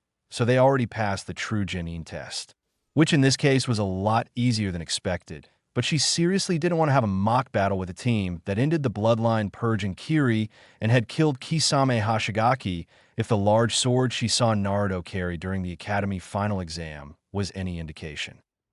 Alright, now normally I would give you a test to see if you're worthy of being Genin, but from what I can tell, you 3 already know the hidden meaning of the test. So in my book you passed, she said, a confused look from her students, but quickly understood what Anko was saying as their sensei turned Hokage taught them the importance of teamwork during their time outside the village. So what do we do now, sensei? Asked Fu. For now, take the day off. For tomorrow, we start doing our missions. Do any of you know how to perform Kage Bunshin? She asked, getting raised hands from all members of her team. Good, that mean we can get over with those pathetic excuses for chores called deranked missions and hit the good missions. So see you tomorrow, said Anko as she shoe-shined to the Hokage Tower to report her team passing her test. Hokage Tower. Ryoku was currently doing battle with the bane of all leaders, paperwork. However, since he learned the secret to defeat such a foe, 3 Kage Bunshins were seen signing and filling said paperwork, so he could finish early, so he could spend some quality time with his family. As he was about to finish, a knock could be heard. So the Kage turned to his window to see Anko waiting for him to open up as he placed seal all over the room to prevent unauthorized entrances. Ryoka sighed and opened the window, letting the newly promoted Jonin in. That was quick. Didn't give them a Genin test, he asked. Didn't need to. Your team has this aura about them that screams experience, and from what I gathered from the bingo book, they're a pretty well-rounded team, she said as she entered the room, only to see 3 Ryokas finishing up their paperwork. Anko, seeing this, smirked. Learn the secret to defeating the bane of all leaders. You do realize that every Kage, clan head and daimyo, would worship you if you ever shared this secret, said Anko. I know that, but I can sense you're here for something else, so let's hear it, he said as he sat back on his chair. I know for a fact that Naruto is on the CRA, so I was wondering if I could pursue him. After all, you're his adoptive father, so I'm here to get your blessing to date him, she said in a serious tone. This shocked the Hokage. As for what he read on Anko's profile, she was someone who didn't need anyone's permission to do whatever she wanted, saying for missions. Ryoka looked at her with a critical eye. I see no reason to deny that request. However, knowing my son, he's going to have plenty of competition for his heart. So get ready for a war of the roses, as they say, he said, getting a smirk from Anko. Don't worry, I'm not too concerned, and besides, I'm bisexual, so plenty of threesomes and orgies for me to enjoy. Tikien Hokage 2-san, said Anko as she left the room via window. Ryoka was shocked at Anko's response and quickly stemmed a nosebleed before it ruined his paperwork. However, the same couldn't be said for his clones. God fucking damn it, yelled Ryoku as his clones ruined his paperwork with blood before dispelling. He was about to rage, but then felt his undergarment get tighter. This made the Hokage growl, damn that woman. I wonder if Mikoto-chan wants to do a gangbang roleplay tonight, he thought as he giggled like a certain pervert we all know and want a falcon punch in the nuts.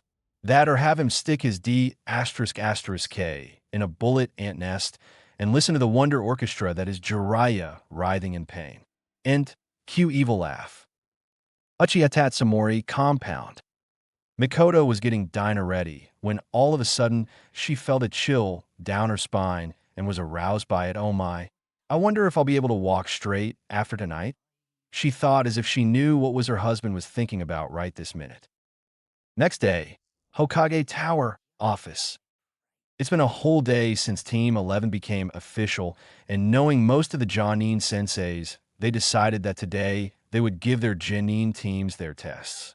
Now we see all the current Jonin and the new advisors standing beside their Kage. All right. Johnine, report on which teams have passed and which have failed, said Ryoka, wanting to know which teams are available for missions. Team 1 failed, said Aoba Yamashiro. Same with Team 2. Failed miserably, said Hamaki Mimura. Team 3 failed, said Kamade Torichi. Team 4 failed and are now in the hospital, said Kanugi Makium as he pinched the bridge of his nose, trying to stem the massive headache that was this team. Wow, that must have sucked. Anyway, Team 5 failed, said Genma Shiranui. Team 6 failed, said Reito Namishi. Team 7 passed, said Kakashi Hitaki, who got everyone's attention, especially the Hokages. Oh, and what made this team passable in your eyes, Hitaki-san? And please don't say, because of the Uchiha, for if you do, said the Hokage, leaving the threat as is. Hitaki was sweating bullets because not only was the civilian council and the advisors that supported the Uchiha are gone, but any political backing were now gone.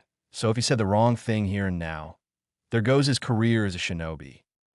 WL, they did have a rough start, but understood the concept of the test. Besides, give them time, and they'll be the best under my tutelage, said Kakashi, hoping Ryoka would accept his answer. Very well, I'll accept this answer. For now, he said, causing Kakashi to sigh as if he dodged a kunai going at Mach 2. Clearing her throat, Kurenai stepped forward. Team 8 passed, she said. Team 10 passed, said Asuma Saratobi. Team 11 passed, said Anko. This caused everyone to look at the purple-haired Johnine. Anko, since when did you have a team of your own? Asked Kurenai, completely shocked that Anko got a team to train. Since yesterday when Hokage-sama sent Nico-chan to get me and not only promote to Johnine, but made me Jonin-sensei to his team, which comprised of Naruto, Gar, and Fu, and I have to say they're without a doubt the most seasoned genin I've ever seen, she said. Ma. Anko-san, surely they can't be that good? Asked Kakashi, not wanting to believe the demon trio were that strong. Kakashi, have you even read the bingo book, or was your porn too precious that you couldn't even bother with knowing the new heavy hitters that our village now house? Believe me, I didn't even give them a test. Their experience speaks volume of what they're capable of both alone and together. Anko said, completely shocking everyone sane Ryoku and his advisors, since they knew full well what those 3 genin were truly capable of. Kasama. Not to sound rude, but why did you give this team to Anko? Asked Asuma. That is because out of everyone in the Jonin roster, Anko was the most capable to train and lead this team, despite them being fully capable of taking down most opponents. Also, it was Hiruzen's suggestion to put them with Anko, hence why I recently promoted her to Jonin, and thus making her a Jonin-sensei, the Go-Dame said. But Hokage Dano, some have wanted them on our team, complained Kakashi, but was cut off by Ryoku. I don't care what everyone wanted. I'm not breaking certain traditions just to make everyone happy. Also, I read on why you wanted each of the members, and I declined for several reasons.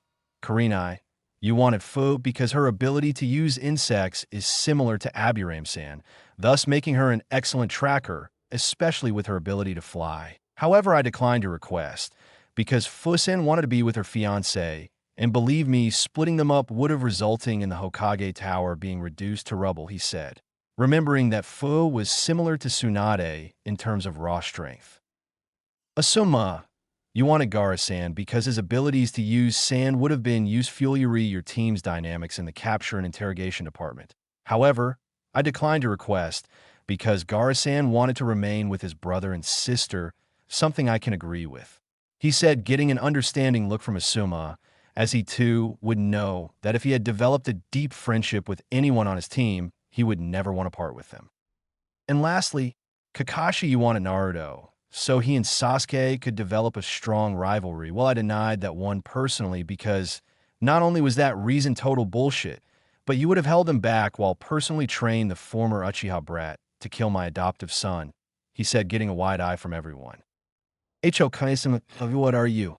Kakashi tried to say, but was cut off by a very angry Ryoku. Don't play coy with me, Hitaki. I know you hate Naruto for the same fucking reason as every one of those brain-dead civilians, and I for one am sick and tired of everyone believing that my son is the blasted QB son. Allow me to rectify that rumor. My son is the scroll. The QB is the kunai sealed in the scroll. Does the kunai being sealed in the scroll changes said scroll to a kunai? No, it does not. And everyone who doesn't understand the fine art that is Fuinjutsu is retarded, and I expected that my shinobi who were chunin and higher to understand that. But I guess with how Konoha was ran during my predecessor's reign, anyone could become a shinobi. That is why, because of this, I've decided to change the requirements to become a genin. He said, completely pissed that some of those who stood before him were even considered jonin. Hokage-sama, I understand you're upset, but rarely anyone aside from a select few. No one knows how to perform Fuinjutsu, said Hayashi in a solemn tone. Try not to sound disappointed. Then I want all shinobi and kunoichi chunin and up to attend a mandatory Fuinjutsu class every week for 1 hour. No exceptions, he said in a serious tone. I'll see to it that the classes become available, Hokage-sama, said Mikoto in a respectful tone, knowing to keep work and pleasure separate. Good Mikoto Dano, see to it that the classes are ready by tomorrow. Oh, and if you're late, he said, direct this to Kakashi.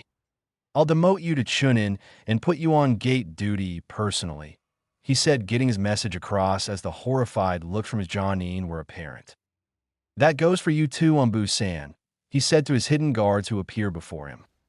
But sir, some of us have significant training in the art, Bohr said, trying to get out of doing the class.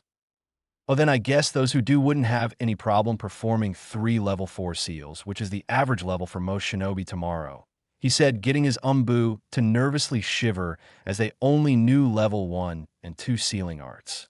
So, the Ambu bowed their heads in defeat. We'll be there, said Bohr, knowing that his Kage had won that argument. Yeah, that's what I thought, said a smug Godame Hokage. The Hokage then turned to his shinobi. Now that is out of the way, you may begin in either training your genin or doing mission.